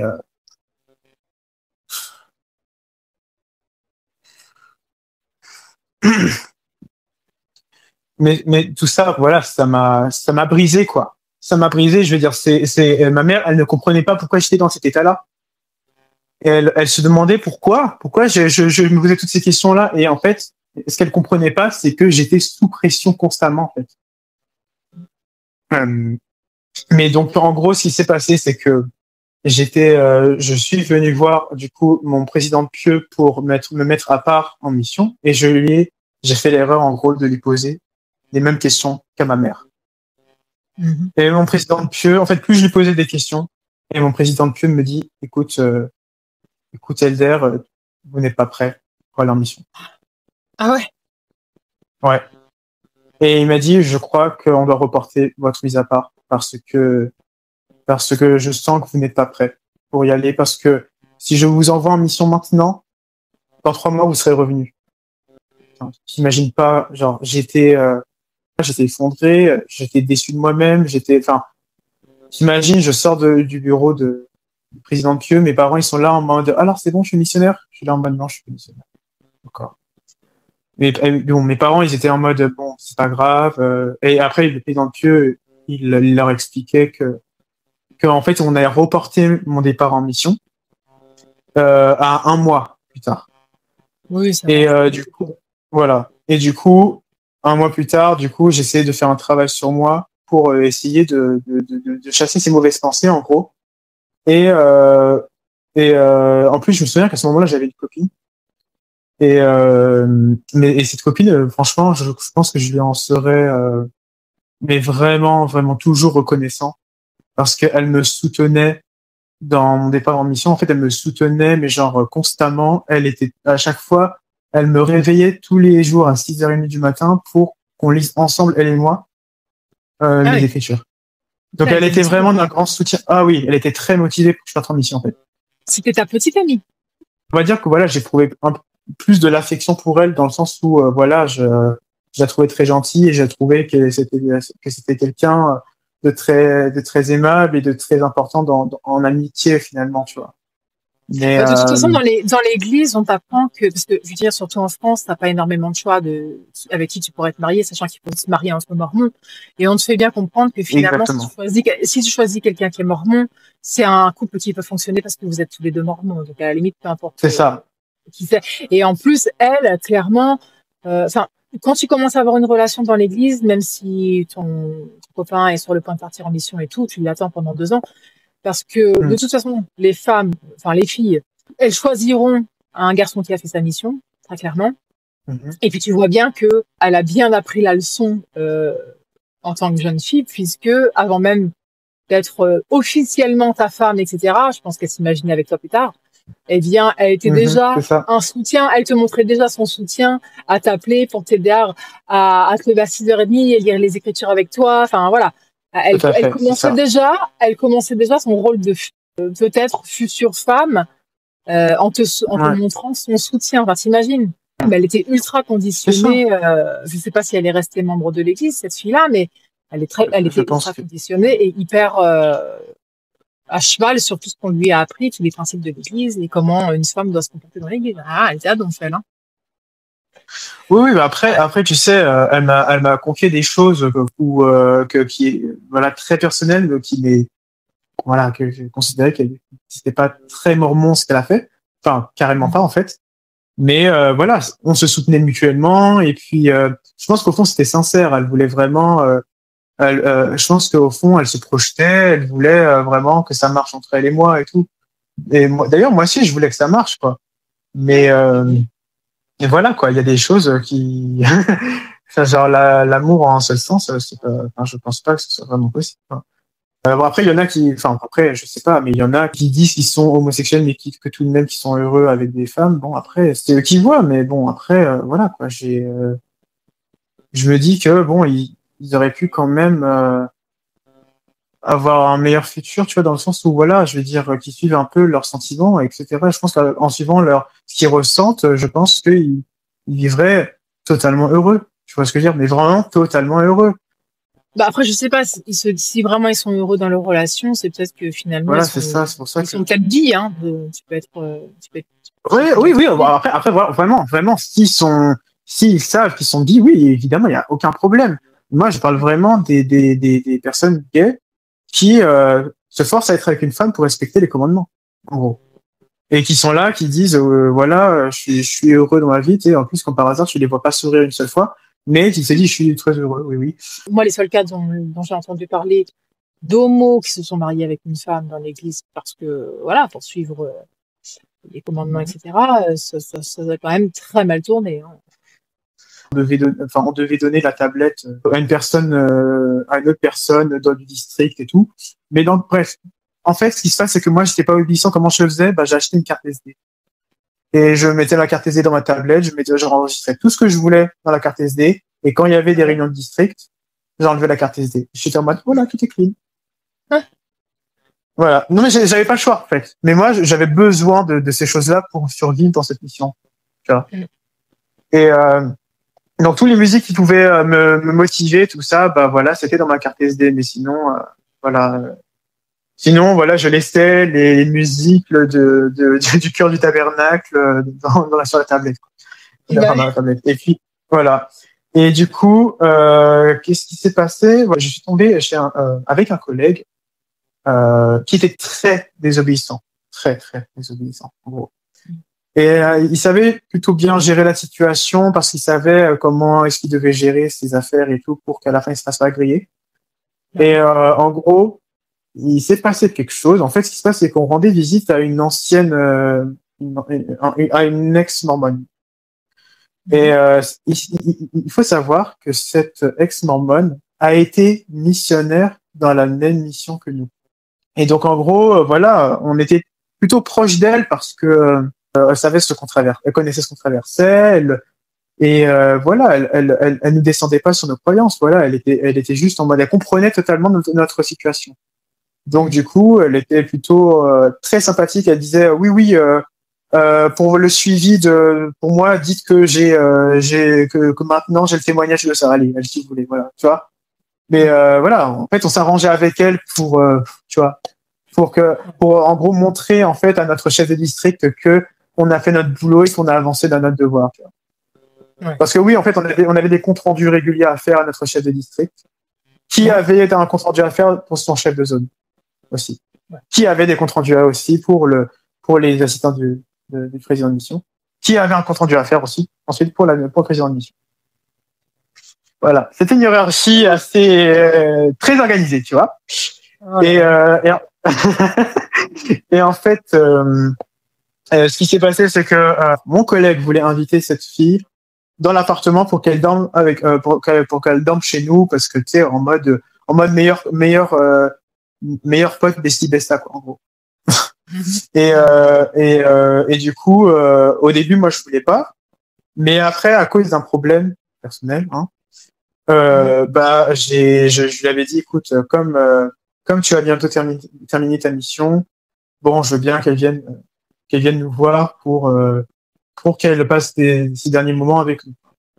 Enfin, avec toi, surtout parce que tu vas partir, enfin, tu vas terminer ta mission. Je disais ça à mon collègue. Et mon collègue, il était très content. Et voilà. Mais moi, je lui disais, attention, hein, pas de bêtises, quoi. Et puis, lui, il disait, mais j'ai une copine, tu veux que je fasse quoi? Enfin, il me disait, j'ai une copine, c'est bon, je vais rien faire. C'est vraiment, genre, juste parce que, voilà, on est très amis, quoi, tu vois. Et donc, moi, je le croyais, très naïvement, en gros. Et le truc, c'est que bizarrement, quand elle était venue, voilà, juste pour le fun, elle s'est ramenée avec sa plaque missionnaire, et elle était en mode, moi aussi, je suis partie de vous, tu vois, voilà. Et je suis comme vous, tu vois. Et à la fin, voilà, on s'était bien marré, on avait passé une bonne soirée parce que, voilà, on se tapait des barres en mode, c'était une soirée entre amis, tu vois, on se racontait des comment dire des secrets, on jouait, je pense même qu'on jouait à Action Vérité, tu vois, des trucs comme ça. des trucs comme ça, tu vois, c'était drôle, tu vois. Ah oui, en plus, je t'ai pas raconté, mais j'ai aussi joué à Action Vérité avec mon district.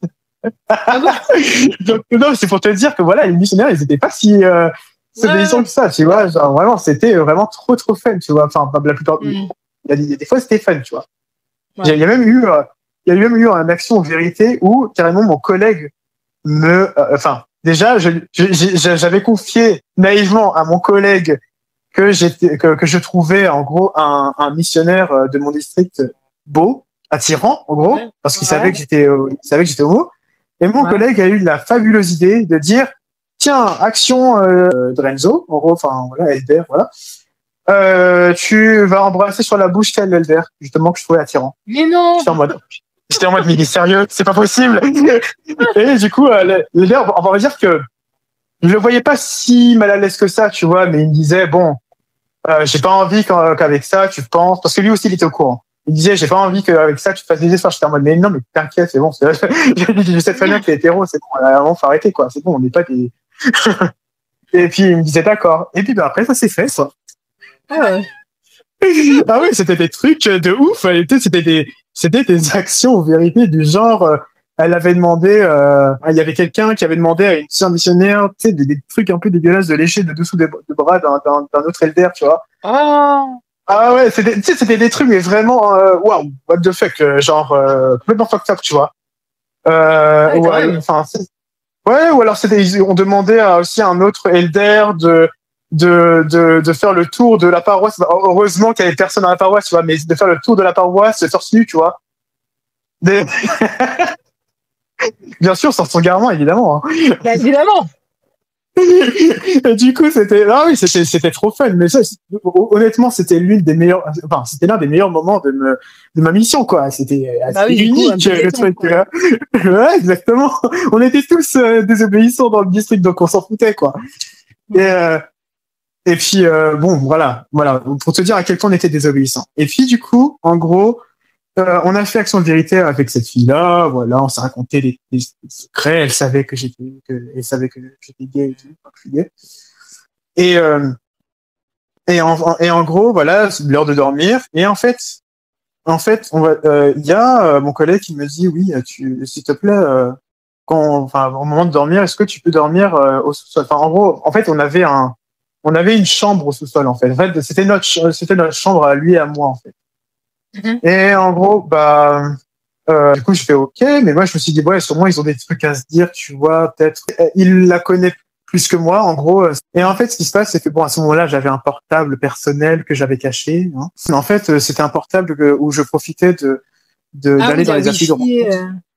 D'aller dans les applis de rencontre, carrément. Ah ouais. Pour retrouver un mec. Je retrouvais un mec après la mission. Ah ouais. Ah oui.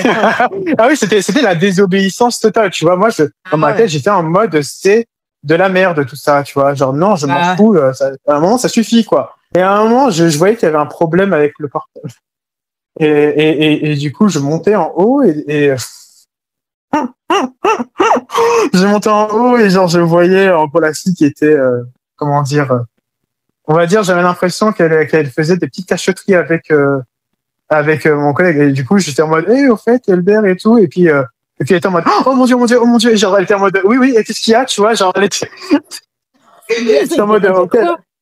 Ouais, et alors, du coup, je me suis dit, mais qu'est-ce qu'ils sont en train de faire, là? Moi, j'étais naïf à ce moment-là, tu vois, j'étais en mode, mais non, il oserait pas, t'étais naïf, tu vois. T'avais quand même un téléphone planqué pour rencontrer des mecs après ta mission. Non, mais attends, j'étais naïf dans le sens, par rapport aux intentions de mon collègue. Moi, je lui faisais confiance, j'avais une totale confiance en lui, mais voilà, c'est dans ce sens-là, je disais, j'étais naïf. Mais en fait, ce qui se passe, c'est que après, je lui disais oui, en fait, c'est par rapport au portable et tout machin. Je crois que je demandais le chargeur ou quoi. Il me disait oui, le chargeur il est là-bas et tout. Je fais ok, d'accord. Mais tu sais, je me suis dit pourquoi elle était surprise comme ça, c'est bon. Bref. Et à la fin, du coup, le lendemain matin, elle était partie. Mon collègue est venu me voir et m'a dit il m'a dit qu'il avait fait des coquineries avec elle. Ah ouais. Et moi, je le regarde et je lui dis t'es sérieux là? Et il me dit ouais, mais enfin tu sais, il me dit ça en mode très fier de lui, tu vois, c'est drôle, tu vois. Et moi je lui dis mais tu m'avais dit que t'allais pas faire ça, genre, tu m'avais dit que t'allais pas avoir des, tu vois, des, enfin, oui. que t'allais pas faire des coquineries et tout. Et lui m'a dit, ah non, par contre, ça, ce que j'ai fait, c'est pas vraiment des coquineries, tu vois, alors qu'en vrai, si. Enfin, Bah, je veux dire, enfin, tu vois ce que je veux dire, les coquineries, je veux dire, ça veut dire ce que ça veut dire, quoi. Il y a un moment, moi, je lui disais, mais arrête, t'es pas honnête avec moi, là, c'est pas possible.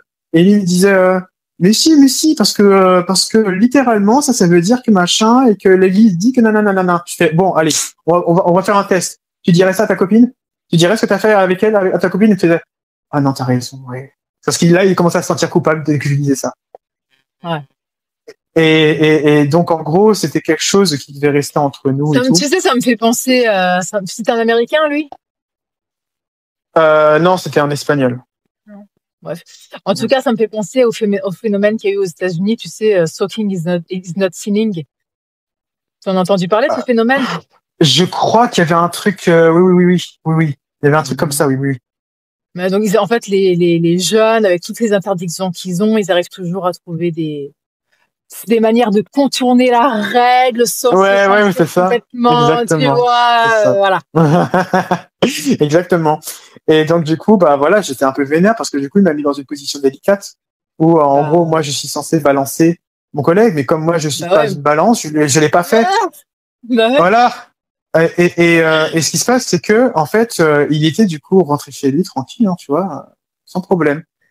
Et en fait, ce qui s'est passé, c'est que j'avais un autre collègue, et puis avec le portable, du coup, bah cette fille qui était venue chez nous m'appelle, et Ouais. elle m'avait appelé, elle m'avait dit, écoutez, Elder, je vais balancer à votre président de mission ce qu'on a fait, ton collègue et moi. Et moi, j'étais waouh, j'étais en mode qu'est-ce qui est en train de se passer? Genre, j'étais en mode waouh, attends, j'étais en mode redis-moi là ce que tu viens de dire parce que là, je crois que j'ai pas compris, tu vois. Je croyais pas ce que j'entendais, tu vois. Et elle me disait, je suis désolé, Elder, mais je vais dire à ton président de mission que ce qu'on a fait. Je dis pourquoi? Pour quelle raison? Il me disait parce que ton collègue m'a blessé. Ton collègue m'a dit que je pourrais avoir un enfant avec lui et il m'a dit oui et que sûrement sa copine serait d'accord et qu'à la fin, après avoir discuté avec sa copine, et ben sa copine n'a pas été d'accord. J'étais en mode non, sans blague. Enfin, elle me disait oui, voilà ce qui s'est passé. Ton collègue m'a dit ça, du coup, je lui balance parce que j'ai envie de lui faire regretter, en gros, l'espoir qu'il En m'a fait, mis. en gros, il a fauté avec cette fille, il l'a baratinée, il s'en est rendu compte Voilà. et qu'il a voulu se venger, quoi. En gros, on peut dire ça comme ça. Exactement. C'était une pure vengeance, en fait. Ouais. Et moi, je lui ai dit, juste 2 secondes avant que tu fasses quoi que ce soit, je lui ai dit, est-ce que tu as conscience que si tu balances mon président de mission, je serai inclus dans ce problème? Et moi, je lui ai dit, en fait, lui, ce qu'il aura de son côté, c'est juste peut-être un entretien avec le président de Pieux qui, à la fin, va lui dire, c'est bon, t'es pardonné. Mais par contre, moi, je risque ma mission si tu fais ça. Et elle me disait, écoute, Elder, je suis désolé, mais je vais être égoïste. Et elle a raccroché. Mais attends, je comprends pas pourquoi toi, tu risquerais ta mission et pas lui, alors que c'est lui qui a fait la grosse connerie, quand même. Parce que je n'ai pas balancé. Je ne l'ai pas balancé, c'est pour ça. J'ai pas balancé. Tu risques plus à ne pas balancer plutôt que de transgresser une règle comme ça. Sérieux. Parce que j'ai accepté que cette fille vienne à l'appartement, en gros. Et que j'ai pas balancé aussi que lui avait fait une grosse bêtise. Pour les filles. Donc, ce qui fait que j'étais c'est quand même en dingue, mode... c'est toi qui risque le plus, quand même. C'est ça, exactement. Voilà. Et donc, en gros, j'étais vraiment dans ma tête, je me suis dit, c'est bon, je vais rentrer chez moi avant mes 2 ans. Voilà, j'étais en mode, je me sentais déjà condamné à rentrer chez moi. Et à la fin, elle m'a rappelé, cette fille, quelques minutes après, et elle m'a dit, écoute, Elder, en fait, je vais rien dire. Je vais rien dire à ton président de mission, mais je veux que tu saches qu'il m'a blessé, il m'a offensé, il s'est moqué de moi. Et voilà, elle s'est mise à pleurer au téléphone. Elle me dit, voilà, tu vois, elle avait vraiment de l'espoir, en fait, que d'avoir un enfant avec lui. Parce qu'elle voulait vraiment un enfant, en fait. Et donc, du coup, je lui ai dit, écoute, maintenant, tu sais qu'avec lui, voilà, faut pas attendre beaucoup de promesses. Tu vois. Et elle me dit, oui, maintenant je le sais et tout, voilà. Et donc voilà, elle a raccroché, mais dans ma tête, enfin voilà, j'étais choqué, en fait, traumatisé par le revirement de bâton, quoi. Genre pour une bêtise de quelqu'un d'autre, elle était prête à risquer ma mission, quoi. Et non, j'étais hyper choqué. J'étais, j'en revenais pas en fait. Je n'arrivais pas à m'en remettre à l'heure qui suivait, tu vois. J'arrivais pas à m'en remettre. Je me suis dit, mais comment ça se fait qu'on peut me faire ça? Moi, j'ai rien fait de mal. Enfin, envers elle, je lui ai rien fait et pourtant, elle était prête à me faire ça. Et ça avait commencé du coup la méfiance envers les autres. Du coup, là, la confiance envers les autres a commencé à se briser. En gros, là, à ce moment-là. Et en fait, ce qui s'est passé, c'est que bon, j'ai continué ma mission. Et en fait, ce qui s'est passé, c'est que plus je parlais avec elle, et plus je la voyais qu'elle était un peu instable émotionnellement. Et en fait, un jour, juste parce que je lui avais dit, hey, tu sais, genre bon, salut, tu vois, elle m'a incendié en me disant, pourquoi tu me dis, hey, je suis pas ton chien et tout.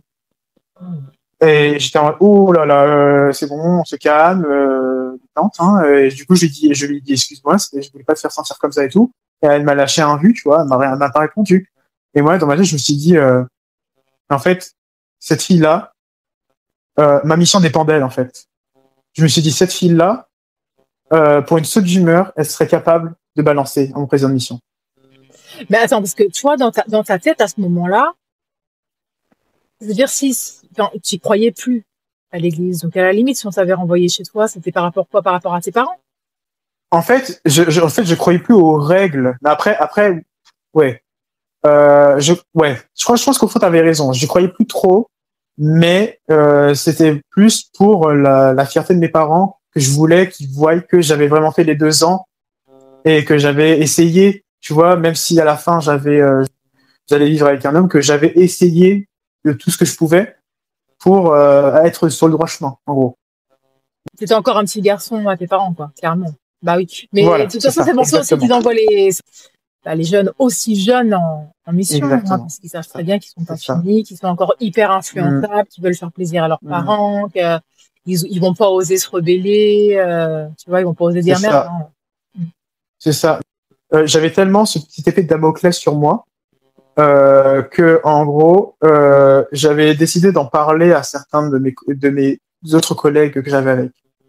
Et en fait, il y avait un collègue en qui j'avais confiance et je lui ai expliqué ma situation et pourquoi j'étais dans un état psychologique un peu dépressif, on va dire. J'avais plus la tête du faire du travail missionnaire. J'arrivais plus à sourire, j'avais mal à la tête, voilà. Et lui me disait, qu'est-ce qui va pas, Elder? Il me disait, qu'est-ce qui vous arrive, quoi? Et moi, je lui ai expliqué, je lui ai dit, bon, je vais te parler d'un truc que tu dis à personne, d'accord? Il m'a fait, non, t'inquiète pas, je dirai à personne. Je lui ai raconté ce qui s'est passé. Et moi, je lui disais, bah, j'ai juste peur qu'elle balance, quoi.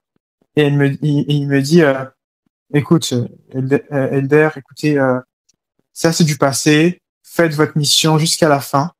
Et ça va aller.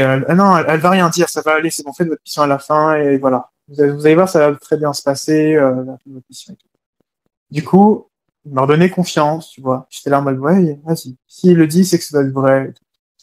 Voilà, à ce moment-là, j'étais en Suisse. J'ai été 8 ans en Allemagne. Ensuite, avec un missionnaire anglais. Et puis, et en fait, tout d'un coup, je reçois un appel du président de mission. Et non, mon collègue reçoit un appel du président de mission et il dit, Elder, le président de mission veut vous parler. Et le président de mission me dit, comment ça va, Elder et tout, nanana. Je fais, oui, ça va bien. Oui, ça va. Là, j'étais en mode, pourquoi il vient me parler? et puis il me dit, écoutez, Elder, j'ai entendu quelque chose qui s'est passé en Suisse avec votre ancien collègue. Vous pouvez m'expliquer ce qui s'est passé? Et moi, j'ai fait, alors déjà, je voudrais savoir qui vous a dit ça. Déjà. Et lui m'a dit, non, mais c'est pas important, juste dites-moi ce qui s'est passé, quoi. Et comme, en fait, moi, je considérais que ma mission était entre ses mains, en gros, à mon président de mission, que je voulais pas qu'il me suspecte de quoi que ce soit, sinon il allait me renvoyer, quoi. Du coup, j'ai décidé d'être honnête avec lui. Et je lui ai raconté ce qui s'est passé. Et il m'a dit, OK, écoutez, Eder, bon, vous avez regretté ce que vous avez fait, etc. Effectivement, c'est pas quelque chose d'anodin, c'est quelque chose de grave que vous avez fait. Vous n'avez pas balancé, c'était très grave. et donc, écoutez, je vais en discuter avec le grand conseil et tout, machin, pour voir ce qu'on va faire de votre cas, en gros. Et donc, en gros, voilà, du coup, j'attendais le coup de téléphone. Ah non, d'abord, il a dit, je vais en parler à votre président Pieux. En gros, c'est lui qui m'avait permis d'aller en mission et qui m'avait dit d'attendre avant d'aller en mission. Dans ma tête, je me suis dit, d'accord, super, pourquoi est-ce que j'ai besoin de parler avec lui, quoi. Enfin, voilà. Et puis, voilà, quand le président Pieux m'avait appelé, je me suis fait enguirlander, en gros. Voilà. Littéralement enguirlander. Ah ouais. Le mec, il jouait le psychologue, quoi, avec moi. Il jouait le père, en gros. Mon père, comme s'il était mon père, en gros. Ouais. Il jouait le psychologue et le père, en gros. Et en fait, voilà, il m'avait engueulé. Et en gros, bah, à la fin, voilà, je devais vraiment plaider coupable pour vraiment ne pas, pour pouvoir continuer ma mission, quoi, pour vous montrer que je regrette, quoi. Et il me disait, bon, je vais faire un rapport à votre président de mission, et puis voilà, et ensuite il va faire ce rapport au grand conseil et tout, et puis ensuite voilà, il va faire sa délibération de ce qu'on va faire de votre situation. Et puis bah, à la fin, quand j'étais en Autriche, à la fin on m'a appelé, on m'a dit voilà, le grand conseil a pris sa décision et il a décidé de vous faire changer de mission pour que vous repreniez tout de zéro. Et donc en gros, il m'a dit vous allez aller en mission à la mission de Berlin, en Allemagne. Toujours en Allemagne. Enfin, toujours, vous n'êtes toujours pas l'allemand, du coup. Vous n'allez pas apprendre une autre langue pour aller. Donc, du coup, bah, moi, j'étais très content parce que, en plus, je me suis dit, ouais, je vais aller à la mission de Berlin, la capitale de l'Allemagne. Ouais, il paraît que c'est sympa, Berlin, en plus. Ouais, c'est cool, en vrai. Vraiment, j'ai jamais vu un endroit comme ça. C'est très, très grand, il y a énormément de choses. Et enfin bref. Mais en tout cas, avant de partir, en gros, dans l'autre mission, déjà j'avais annoncé ça à mes collègues qui étaient un peu déçus que je quitte la mission, en gros, parce que voilà, j'étais assez ami avec eux. Du coup, en fait, ce qui s'est passé, c'est que je me suis dit, qui a bien pu dire ça, qui a bien pu balancer à mon président Pieux ce qui s'est passé. Je ne l'ai dit. Alors, les seules personnes qui savent, c'est la fille qui m'a dit qu'elle allait pas le dire. Mais honnêtement, je pense pas que ce soit elle. Mon collègue qui a désobéi, et pour finir, le collègue à qui je me suis confié. Et là, je me suis dit, je sais qui c'est.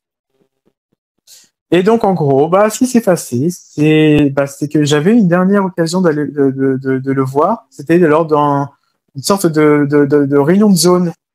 J'avais décidé de le confronter, en gros. Et genre, je lui ai parlé en mode très amical. J'avais dit, vous savez quoi? Il m'est arrivé un truc. En fait, je vais changer de mission. Et lui, il me regarde avec les grands yeux, il me dit, ah bon? Et je lui dis, ah oui, oui. Non, parce qu'en fait, si je change de mission, c'est parce que quelqu'un a balance. Du coup, merde, quoi. C'est dommage, quoi. Enfin, je voulais juste voir sa tête en lui disant ça, tu vois. Et lui, je le voyais et sa tête se décomposait, en gros. Et je le voyais, il se sentait d'une culpabilité, et je le voyais dans ses yeux. Et j'étais en mode, mais qu'est-ce qui va pas, Elder? Pourquoi vous faites cette tête? Et il me dit, écoutez, Elder, en fait, j'ai quelque chose à vous dire. Et du coup, il a avoué qu'il m'a balancé. Et je lui dis, mais pourquoi vous avez fait ça? Et il me dit, mais parce que en fait, j'ai ressenti que je devais le dire. Guys. C'est l'esprit qui m'a dit que je devais le dire. Mais je me suis dit, bon, il a vraiment cru que Saint-Esprit lui a parlé. Et donc, du coup, bon. Ouais, bah, il a juste suivi la règle, hein, c'est tout. Voilà, il a juste suivi la règle comme un mouton. Bah oui. Bah oui. C'est pas grave, là, je suis pas rentré de mission. Je rentre pas de mission, je vais juste changer de mission.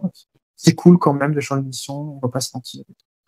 Ouais. Et voilà, mais lui, voilà, je voyais qu'il regrettait. Moi, je voulais pas lui faire plus de mal dont il se sentait déjà, il se sentait déjà assez mal comme ça. Donc, du coup, voilà. Et puis, mais ça, honnêtement, ça a complètement détruit ma confiance envers les autres. Tu vois. En gros, cette règle de je trahis les gens parce que l'esprit m'a dit de le faire, c'est un truc qui m'a détruit dans ma tête, mon cerveau, mon cerveau m'a dit en gros, tu ne peux plus faire confiance en qui que ce soit, en personne, en fait. Et c'est pour ça que je suis rentré de mission méfiant de tout le monde, même de ma propre famille. Ah ouais? T'imagines? Ouais. Et je me méfiais de tout, absolument tout. En fait, j'avais des pensées, mais j'ose même pas te le dire tellement j'avais honte de penser ça de ma famille en fait. Mais j'avais des pensées de méfiance extrêmement envers eux aussi. Et à la fin, petit à petit, j'ai fait un travail sur moi pour me dire c'est bon, il va rien se passer, on se calme, détends-toi et tout. Mais c'était très long le travail, ça a pris des années en fait pour que je m'en remette.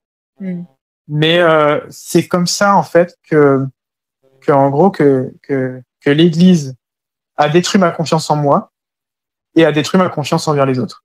Elle encourage les gens à se trahir les uns les autres, pour que l'Église ait le contrôle sur chaque membre en fait. Mais c'est pareil, enfin là c'est la mission, c'est encore plus particulier. Mais dans l'Église, les gens sont encouragés aussi à se cave les uns les autres. Hein. Ça c'est clair et net. Hein. Non mais c'est ça. Tu vas voir ton évêque pour dire machin, je l'ai vu, il a fait ça, ou je le soupçonne de ceci ou de cela. C'est plutôt encouragé. Hein. C'est ça. Après voilà, petit à petit, j'ai commencé à m'éloigner de cette église et puis j'ai commencé un peu à faire mon coming out petit à petit, même au sein de l'église. En gros, je me suis dit les gens, enfin je veux dire, je n'ai pas enfreint de règles, tout ce que j'ai fait c'est de faire mon coming out, donc je veux savoir comment est-ce que les gens réagissent vis-à-vis de ça. Et en fait, sans surprise, les gens ont commencé à ne plus me parler. Je sais pas s'il y a une personne s'il y a un membre de ma paroisse qui me reconnaît, qui m'écoute, mais qui m'écoute en train de dire ça, mais c'est exactement comme ça que je l'ai ressenti. C'est-à-dire que peut-être qu'ils ne se rendaient pas compte, mais quand il y avait des fois où je me sentais plus à ma place, il y avait en fait c'est que quand on prend du recul sur ce qu'on nous enseigne dans l'église, qu'on se rend compte qu'en fait, il y a des propos, mais des dingueries qui sont prononcés dans l'église. Des trucs du genre, genre comment être charitable avec les gens qui ne croient pas, tu vois. Par exemple, regarde, si tu veux, pour te montrer à peu près le délire, je peux te lire, en gros, les questions que les jeunes adultes se posent concernant leur future famille, leur futur couple et tout ça. En fait, ce sont des questions qu'ils avaient l'intention de soumettre à une activité, mais juste pour te donner en gros un aperçu des questions que j'ai trouvées très pertinentes pour te les dire. Mais c'est des vraies questions qui se posent. Hein. Est-il vrai que la première année en tant que couple marié est difficile? Bon, moi je me suis dit, c'est un peu évident, mais bon, je veux dire, peut-être que les GIA n'ont peut-être pas confiance parce que peut-être qu'ils n'ont jamais eu l'occasion d'être en couple. Et ensuite, la question suivante, attention les oreilles. Que pensez-vous de l'expression « la place de la femme, c'est à la cuisine » ? Oui.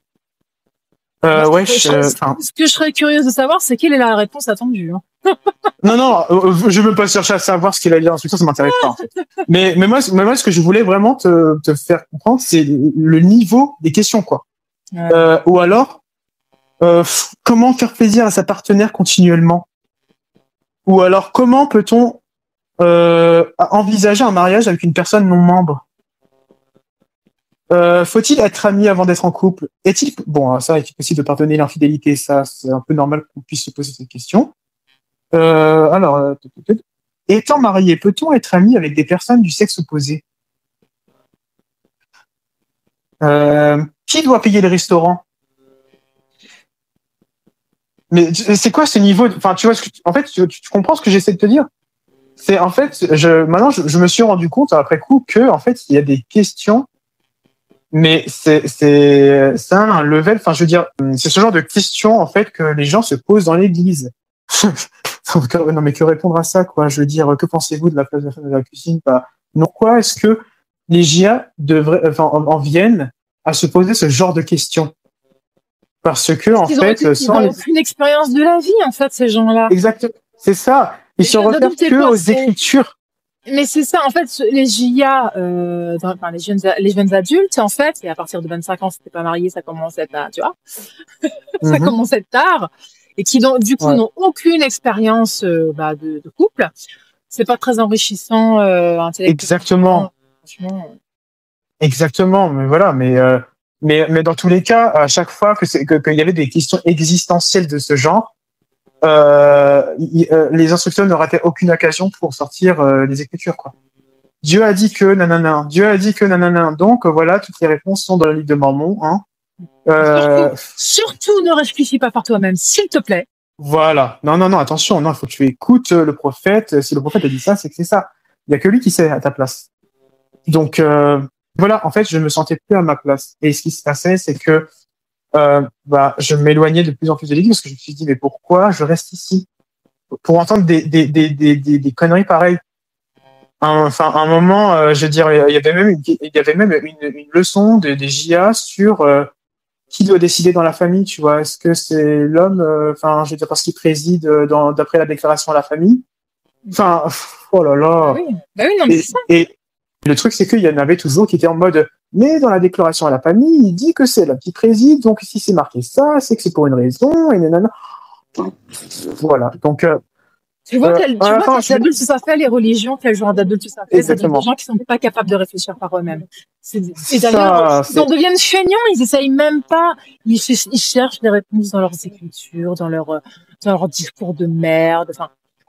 Exactement. Ça te bousille des cerveaux. Ça te bousille des cerveaux. Et moi, en fait, j'ai pitié pour eux parce qu'ils sont entraînés là-dedans, en fait. Ils ont grandi comme ça, avec toute cette idéologie patriarcale, que les écritures n'hésitent pas à faire comprendre, en gros.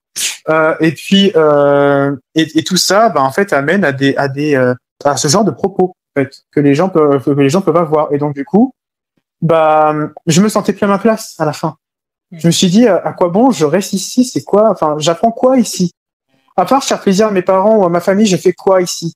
Et en fait, à la fin, je me suis dit, bon, j'aurais peut-être des contacts, peut-être qu'il y a discuter avec les membres, ça va peut-être, m'apporter quelque chose, peut-être, ça va peut-être me donner envie de revenir, tu vois? Non, parce que les membres, une fois que tu sais que les membres, ça fait un peu de commérage, tu vois, donc.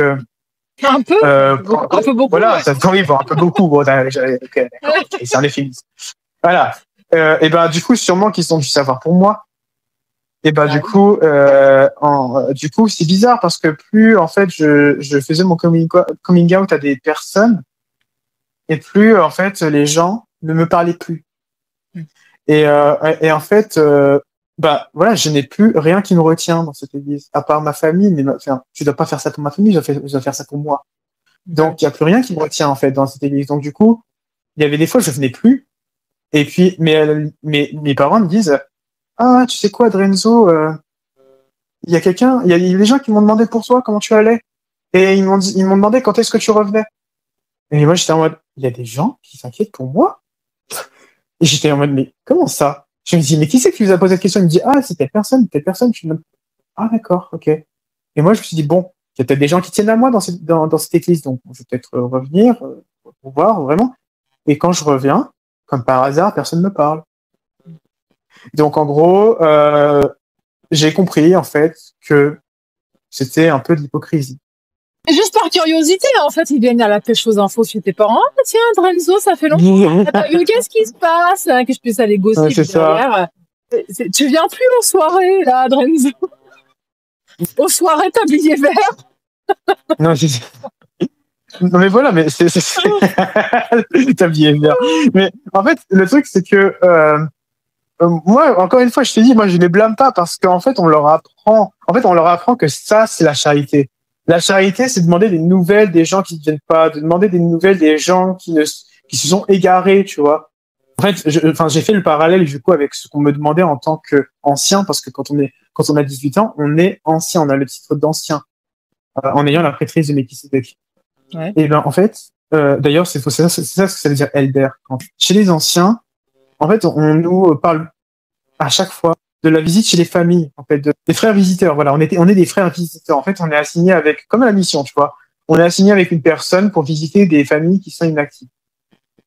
Et donc, en gros, à chaque fois, à chaque leçon pour les anciens et pour les gens qui ont la prêtrise, bien sûr, et les femmes sont dans une autre salle parce que les hommes et les femmes doivent pas être ensemble, attention. Et ben, on nous enseigne, voilà, faire visiteur, pour visiter les familles et tout. On a des familles assignées, etc.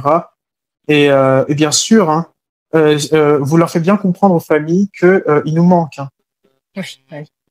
Non mais c'est quoi ce foutage de gueule en fait, genre non, c'est pas de l'amour, c'est de l'hypocrisie ça. Arrêtez un peu. Enfin voilà, j'avais envie de leur dire ça quoi. C'est pas possible. Tu peux pas te forcer en fait à faire genre que tu aimes une personne. Je veux dire quand tu as un feeling avec une personne, ça vient tout seul. Je veux dire, ça vient en connaissant la personne et parce que tu l'apprécies. Ça vient pas parce que tu te forces à discuter avec en fait ou à lui dire de force que oui, il nous manque. Donc c'est ça qu'en fait.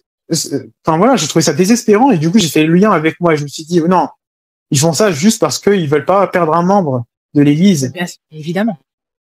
Donc à la fin je me suis dit non, stop, c'est bon, j'ai plus rien à faire là-bas. Et enfin stop. À la fin je venais de plus en plus rarement, en gros. Et puis et le moment où je suis plus revenu en fait, c'est le moment où j'ai emménagé avec mon copain. C'est ça ce que j'ai vécu en fait. C'est ça qu'en fait ce qu'on vit quand on n'est pas dans le moule. Enfin, ils se rendent pas compte en fait, certainement parce qu'ils sont peut-être dans le moule que l'Église voudrait qu'ils soient et que ça leur pose pas de problème à eux. Mais il suffit que tu réfléchisses un petit peu et que tu te poses des questions, que tu doutes et surtout attention, oh là là, douter, attention, faut pas douter parce que tu dégares. Hein. Genre tu doutes, genre attends, il faut revoir ta foi. Hein. Et surtout que oui, attends, si tu doutes, il se pourrait que tu sois plus digne d'aller au temple parce que du coup, tu doutes du témoignage du prophète, du témoignage que Jésus, c'est vraiment un sacrifice pour nous, etc., tu vois. Et donc, en fait, on t'interdit de réfléchir par toi-même, comme tu l'as dit. Tu n'as pas le droit parce que sinon, tu es exclu. En fait, tu ne peux pas faire comme tout le monde. Tu ne peux pas aller au temple, de Dieu, la maison de Dieu, en fait. Et voilà, en tant que membre, tu ne veux pas manquer ça. Tu as peur de ne pas pouvoir être là-dedans. Donc, du coup, voilà, tu te forces. Tu préfères penser que tu as la foi plutôt que de penser que tu te forces à croire, en fait. C'est ce qu'on te demande de faire quand t'es jeune, parce que, enfin, en tout cas, moi, en tant que personne, moi, je suis née dans l'église, donc, si tu veux, j'ai pas été convertie. Donc, moi, on m'expliquait bien qu'en tant que personne, en tant qu'enfant né dans l'église, il s'agissait pas de me reposer sur le témoignage de mes parents, qu'il fallait que j'ai le mien. Tu vois? C'était pas suffisant. Et tant que j'avais pas mon témoignage, le livre de Mormon est vrai, en général, c'est ça, et ben, il fallait que je continue de lire les Écritures, prier, jeûner, lire les Écritures, prier, jeûner, jusqu'à ce que je reçoive le témoignage que le livre de Mormon est vrai et que donc l'Église est vraie, tu vois. Je veux dire, il y a, au bout d'un moment, en fait, tu sais plus trop la réponse que tu dois attendre. Et puis, à côté de ça, t'as aussi tu sais, les dimanches de jeûne, où on t'encourage très fortement à aller rendre ton témoignage, même si tu n'en as pas. Et à force de répéter, oui, alors là. Mais oui, carrément, on te le dit, à force d'aller rendre ton témoignage, tu vas finir par l'avoir. Bah oui, à un moment donné, il y a de l'auto-persuasion, tu vois. C'est ça.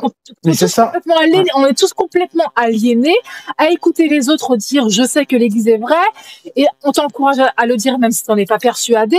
Et au bout d'un moment, tu finis par y croire à force de le répéter et de l'entendre sans arrêt tous les mois. Enfin, tous les mois encore, je suis gentille parce que je parle du dimanche des témoignages de jeunes, là, mais plus les leçons, les machins, les trucs où on t'encourage à dire ton témoignage de l'église, de Joseph Smith, de Dieu, de je sais pas quoi. En fait, ils sont tous complètement aliénés. Ah bah lui, il y croit, donc moi aussi je dois y croire. Donc bah même si tu crois pas, force-toi à le faire quand même. Puis tu vas voir, tu vas finir par y croire. Ah bah oui, ça fonctionne. Il y a un moment donné où on se persuade vraiment qu'on y croit. C'est ça. Alors que non. En fait, c'est ça ce qu'on nous fait croire, c'est que si tu crois en un seul truc de la doctrine, c'est que tu crois au reste. C'est de la manipulation, en fait. C'est ce qu'on nous apprend. Ouais. Après, tu vois, moi, je parle pas tu vois, les enseignants, ceux qui nous ont enseigné ça, mais ils sont victimes, en fait, de ça. Voilà, mais bien sûr, mais bien entendu. Ils sont persuadés que c'est la bonne chose à faire. Mais C'est ça. si tu remontes plus haut que ça, tout est fait pour manipuler les gens parce que eux, ce qu'ils veulent, c'est l'argent. Ils veulent que les gens restent Mm. membres et qu'ils payent leur dîme parce que sinon ils ont peur de pas aller au temple. Mm. C'est un business. Faut se souvenir quand même que c'est un putain de business, cette église. C'est quand même Ouais, mais l'église la plus riche du monde, alors que c'est pas du tout celle qui a le plus d'adeptes. en retournant sur la pression exercée sur les adolescents, à chaque fois qu'un jeune allait à l'IFY, on lui demandait en personne de rendre témoignage devant tout le monde. En fait, Oui. à chaque fois, Moi, je c'était me une rappelle, rengaine, en fait. Ouais. Moi, je me rappelle aussi, quand on allait au temple, tu sais, faire les baptêmes pour les morts. Je me rappelle, tu sais, on partait on partait le vendredi soir. On passait la nuit dans le car, parce que nous, on allait en Allemagne. On allait à Francfort. Ensuite, on passait le samedi à Francfort à faire nos trucs. Ensuite, le samedi soir, du coup, on repassait toute la nuit dans le car. Et le dimanche matin, on était à l'église et on nous disait, va rendre ton témoignage de ton voyage au temple. On était obligé. On te dira toujours que t'es pas obligé. Mais t'es mal vu si tu le fais pas. Tu vois ce que je veux dire? Ah non, mais si, attends, je suis désolé, quand tu demandes à un jeune adolescent devant tout le monde au micro, viens donner ton témoignage, excuse-moi, mais c'est un peu une pression que tu mets au jeune. À un moment, faut arrêter de nous prendre pour des cons, hein. Enfin, franchement, ça va, quoi. Aux jeunes adolescents, en fait, on leur met cette pression-là à tout le temps rendre leur témoignage, régulièrement, parce qu'on veut les préparer à être peut-être de futurs missionnaires qui donnent tout le temps leur témoignage, mais surtout que surtout à se persuader eux-mêmes qu'ils ont vraiment ce témoignage. Moi, je te dis que l'arrière-pensée de ce système auquel on est habitué depuis le berceau, c'est pour de nous persuader nous-mêmes. C'est comme ça. Enfin, je veux dire, une fois qu'on est persuadé nous-mêmes et qu'on a commencé à s'engager là-dedans, à s'embringuer là-dedans, à faire une mission, à payer la dîme, à aller au temple, etc., à se marier dans l'église, etc. Et plus c'est dur de revenir en arrière. Et ils le savent très bien là-haut, là. C'est ça. Très bien, c'est comme ça que ça marche. Ils le savent. On aime manipuler. On aime manipuler depuis le berceau. Enfin. Non, mais tout est calculé pour que tu aies peur de partir de l'église. Tout est calculé. Oui, en fait, et après, on va te dire, t'as le libre arbitre, tu fais ce que tu veux, si tu veux partir, tu pars. Mais en vrai, on est sous influence. Le truc, c'est que en fait, on n'arrête pas de te demander de donner ton témoignage parce que il y a des fois où si jamais tu déciderais de partir de l'église, et ben en fait, justement, on te traiterait de quelqu'un qui n'était pas sincère quand il donnait son témoignage. Voilà, oh là là, mais comment cette personne qui était pourtant très croyant et tout, qui avait dit à tout le monde qu'il croyait en Dieu, comment il peut être parti? Mais qu'est-ce que c'est malhonnête de sa part?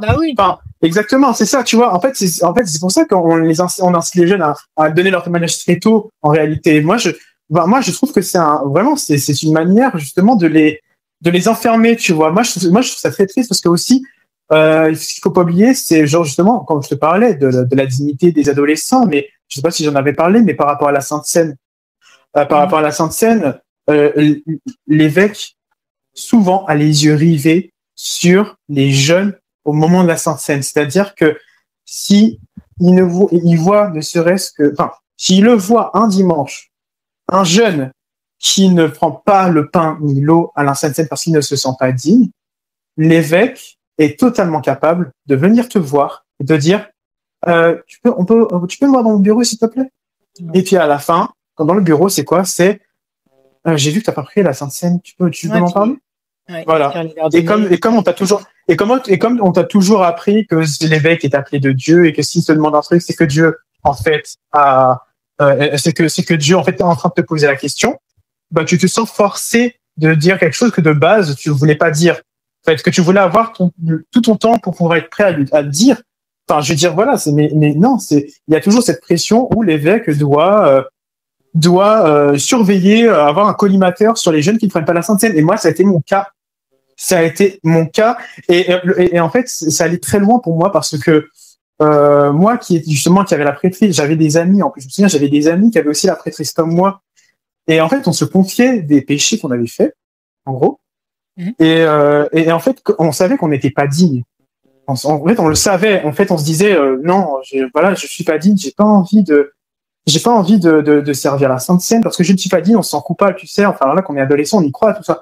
Et puis après, Et puis, mais on se dit, mais comment on va faire? Parce que si jamais l'évêque nous demande de servir la Sainte Seine ou de bénir la Sainte Seine alors qu'on n'est pas digne, ben on aura commis une erreur, tu vois. On aura vraiment commis une erreur. Parce que oui, c'est grave d'avoir appliqué la prêtrise alors qu'on n'est pas digne, ça c'est très grave, tu vois. Donc, ce qui se passe, c'est que parce qu'on faisait ce qu'on était forcé de faire, mes amis et moi, c'était de rebrousser chemin à chaque fois qu'on croisait l'évêque dans les couloirs. Parce que l'évêque, dans les couloirs, pouvait nous demander, est-ce que tu peux servir la Sainte Seine? Est-ce que tu peux bénir la Sainte Seine? Pour vérifier qu'on est digne, constamment. Et c'était vraiment insupportable. C'est trop de pression pour un jeune, en fait. En fait, il y a un moment, je veux dire, t'es fliqué en permanence, quoi. Oui, c'est ça. On est fliqué dans nos pensées, dans nos actes, dans notre vie personnelle, dans notre vie intime, parce que l'Église considère que l'évêque a tous les droits de demander les questions les plus intimes à des adolescents. Et putain de merde. Enfin, c'est bon, laissez-les tranquilles. Enfin, désolé, je pète un câble, mais moi, j'en ai jamais souffert de ça, tu vois. Les évêques demandent quand même aux jeunes, pour avoir leurs recommandations, tant pour faire leur baptême pour les morts, ou pour avoir leurs recommandations, ils leur demandent quand même s'ils se masturbent. Désolé, mais qu'un adulte de 40 balais demande à un gamin de 12 ans de masturbe seul dans une pièce, je suis désolée, mais non, ça ne devrait pas arriver. Ah oui, non, mais c'est ça, en fait. C'est surtout que ça le regarde pas, en fait. Moi, ce que je critique le plus, c'est les autorités. Parce que les autorités, franchement, honnêtement, je suis pratiquement sûr qu'ils ne croient pas un mot de ce qu'ils sont en train de dire, ils savent très bien ce qu'ils font. Ouais, c'est sûr. Donc, moi, je veux te dire, ça les fait chier. Moi, le genre de choses que je fais, encore, je suis toute seule en France, donc je sais pas beaucoup de toi, mais aux États-Unis, il y en a quand même pas mal sur TikTok, sur YouTube, qui font ce boulot-là. Et je peux te dire que ça les fait chier, les autorités, ça les emmerde. Les TikTok, les machins. Et ça fait quand même quitter des membres de l'Église. C'est bien. Il faut bien qu'il y en ait qui le fassent. Moi, je crois qu'il faut des gens. Enfin, faut faire. Ouais. Non, moi, je trouve que tu as raison. Tu sais qu'il y avait un moment où j'étais en train de me dire, est-ce que je vais le faire, tu vois? Mais normalement, je me suis dit, non, je suis pas assez courageux pour faire une chaîne TikTok dédiée une chaîne, YouTube dédiée à ça et tout. Donc, mais après, quand j'ai vu que tu avais fait ta chaîne, j'étais en mode, waouh. Enfin quelqu'un qui a les bons. Moi, j'ai hésité aussi. J'ai hésité aussi parce que j'avais pas du tout envie de me mettre mes frères à dos et tout, tu vois. Puis au bout d'un moment, je me suis dit, bah ouais, mais bon, sinon, il n'y a jamais personne qui va le faire et franchement. Mais c'est ça. En fait, justement, moi, justement, là, si j'ai fait le podcast là tout de suite, c'est vraiment pour expliquer aux personnes que quand bien même ils voient pas ça, en fait, je veux dire que je trouve que c'est dans l'adolescence qu'on souffre le plus, en réalité. Quand on est là, quand on a grandi avec ça et quand on essaie de faire notre mieux pour obéir au commandement et parce qu'on nous a vendu, en fait, la vie éternelle comme un truc, mais vraiment, genre, magnifique à la Disney et tout, et tout ça, bah, en fait, voilà, c'est une pression énorme pour les jeunes, pour les jeunes. Et moi, je veux pas qu'il y en ait qui vivent la même chose que moi. Moi, je l'ai très mal vécu, en fait. Moi, je considère que l'Église a volé mon adolescence. Et je le considère comme ça. Les membres ont cru bien faire pour moi, mais si je voulais vraiment vivre pleinement mon adolescence, il devrait pas y avoir de oui, mon bureau parce que t'as pas pris la Sainte Seine, oui, t'es pas digne et tout machin, donc du coup t'as pas droit à ça. Oui, est-ce que t'as le témoignage du machin. Il n'y en a pas un pour rattraper l'autre. Il n'y a pas un dirigeant qui peut simplement dire est-ce que tu te sens digne? Point. Terminé. Ou alors est-ce que tu as besoin de mon aide pour quelque chose? Non. Terminé. Point. Ou alors mais voilà. À un moment, rentrer dans la vie personnelle et intime des jeunes, mais ça va 2 secondes, quoi. Je veux dire, à un moment, on leur a rien demandé. On leur a rien demandé. Je veux dire, c'est pas arrêter, enfin, qu'ils arrêtent, en fait, de se mêler de la vie des adolescents qui sont en train de se construire. Ça suffit à un moment. Mais ils suivent les manuels de l'Église, hein. En fait, ils suivent les instructions de leur manuel, hein. Donc ça, c'est voilà. Non, mais c'est ça, en fait, exactement. C'est le manuel qui dicte tout. C'est le manuel administratif de l'Église qui dicte tout. Ou alors c'est le prophète qui le dit. C'est soit c'est le prophète, soit c'est le manuel pour que vraiment les termes soient dits de manière officielle. Mais ouais, c'est triste. C'est pour ça que moi j'ai décidé de faire ce podcast. C'est vraiment pour que les gens prennent conscience, en fait, que l'église mormone n'est pas rose. Ils font souffrir des gens. Je suis pas le seul, peut-être. Non, puis en plus, tu as des choses encore plus graves que ça qui se passent, hein, quand tu vois carrément dans les manuels des évêques, c'est marqué que si jamais tu as un jeune qui vient te dire qu'il a agressé dans sa famille par son père, tu vois ce que je veux dire, des agressions sexuelles, des choses très graves, etc. Et ben l'instruction que les évêques ont, c'est de pas d'appeler la police, mais d'appeler un avocat de l'église. Quand même de dérive. Ouais, non, ouais. Oui, j'ai vu que tu avais dit ça dans un live. Enfin, c'était dans un live ou c'était. Oh non, c'était j'avais fait une vidéo YouTube. À propos de ça. Ouais, j'avais fait une vidéo. En plus, je me souviens en plus que tu avais fait une vidéo en fait d'une fille membre de l'église qui justement parlait de ça, qui parlait de ça avec un homme qui se sentait coupable en fait de ne pas avoir fait son devoir de citoyen et tout. Il y a eu un podcast où il y a quelqu'un qui m'a raconté que son père, en tant qu'évêque, qui est maintenant ex-mormon, hein, qui a quitté l'église, ouais. Mais quand il était évêque, il s'était trouvé devant une situation comme ça. Et aujourd'hui, il regrette. Ouais. À l'époque, en fait, il a cru bien faire parce qu'il a suivi les instructions de l'église. Et puis, une fois qu'il est sorti de ça, il se rend compte de l'arnaque. Et il regrette aujourd'hui d'avoir suivi son manuel de évêque. Hein. Parce qu'il s'est pas rendu compte à l'époque qu'en fait, les avocats de l'église, ils sont là pour... c'est le client de ces avocats, c'est l'église, hein, c'est pas les membres. Hein. Donc, qu'est-ce qui protège l'avocat? Le cul de l'église. Voilà, l'image de l'église. Ah oui. Ouais. Non, parce que tu sais, les membres, ils sont tellement, tu vois, à faire confiance à l'église qu'ils se disent, ah oui, l'église met à notre disposition des avocats, ils vous payent des avocats. Mais putain, mais tu rigoles ou quoi? Ils payent des avocats, oui, pour qui protègent leur image, hein, pas pour vous, hein. Bien sûr. Non, surtout, n'éclaboussez pas l'église avec vos histoires, là. Par exemple, notre avocat, il va gérer tout ça. Surtout par mes vos gueules. On leur dira qu'en tant que on leur fera un petit conseil disciplinaire entre nous, et puis voilà, hein, on lavera notre linge sale en famille. Bah oui! Ouais. Ils sont cons, sans déconner, merde. Réveillez-vous. Non, mais en plus, je veux dire, là, il y a des abus continus dans les familles, hein. C'est hyper grave, quoi. Ouais. En tout cas, je te remercie, hein, pour ton témoignage. De rien. C'est la première fois qu'on me donne la parole pour me donner mon témoignage. Mais du coup, pas de l'église, pas de trucs d'église, mais pour des conseils. Tu veux pas finir par un petit, je vous laisse mon témoignage au nom de Jésus-Christ même, hein? Ah bah oui, évidemment. Je vous laisse mon témoignage au nom de Magali. Amen. Au secours. Merci beaucoup, en tout cas. De rien. Merci à toi, en tout cas, de m'avoir donné la possibilité de donner la parole. Avec plaisir. Allez, bisous. Bisous.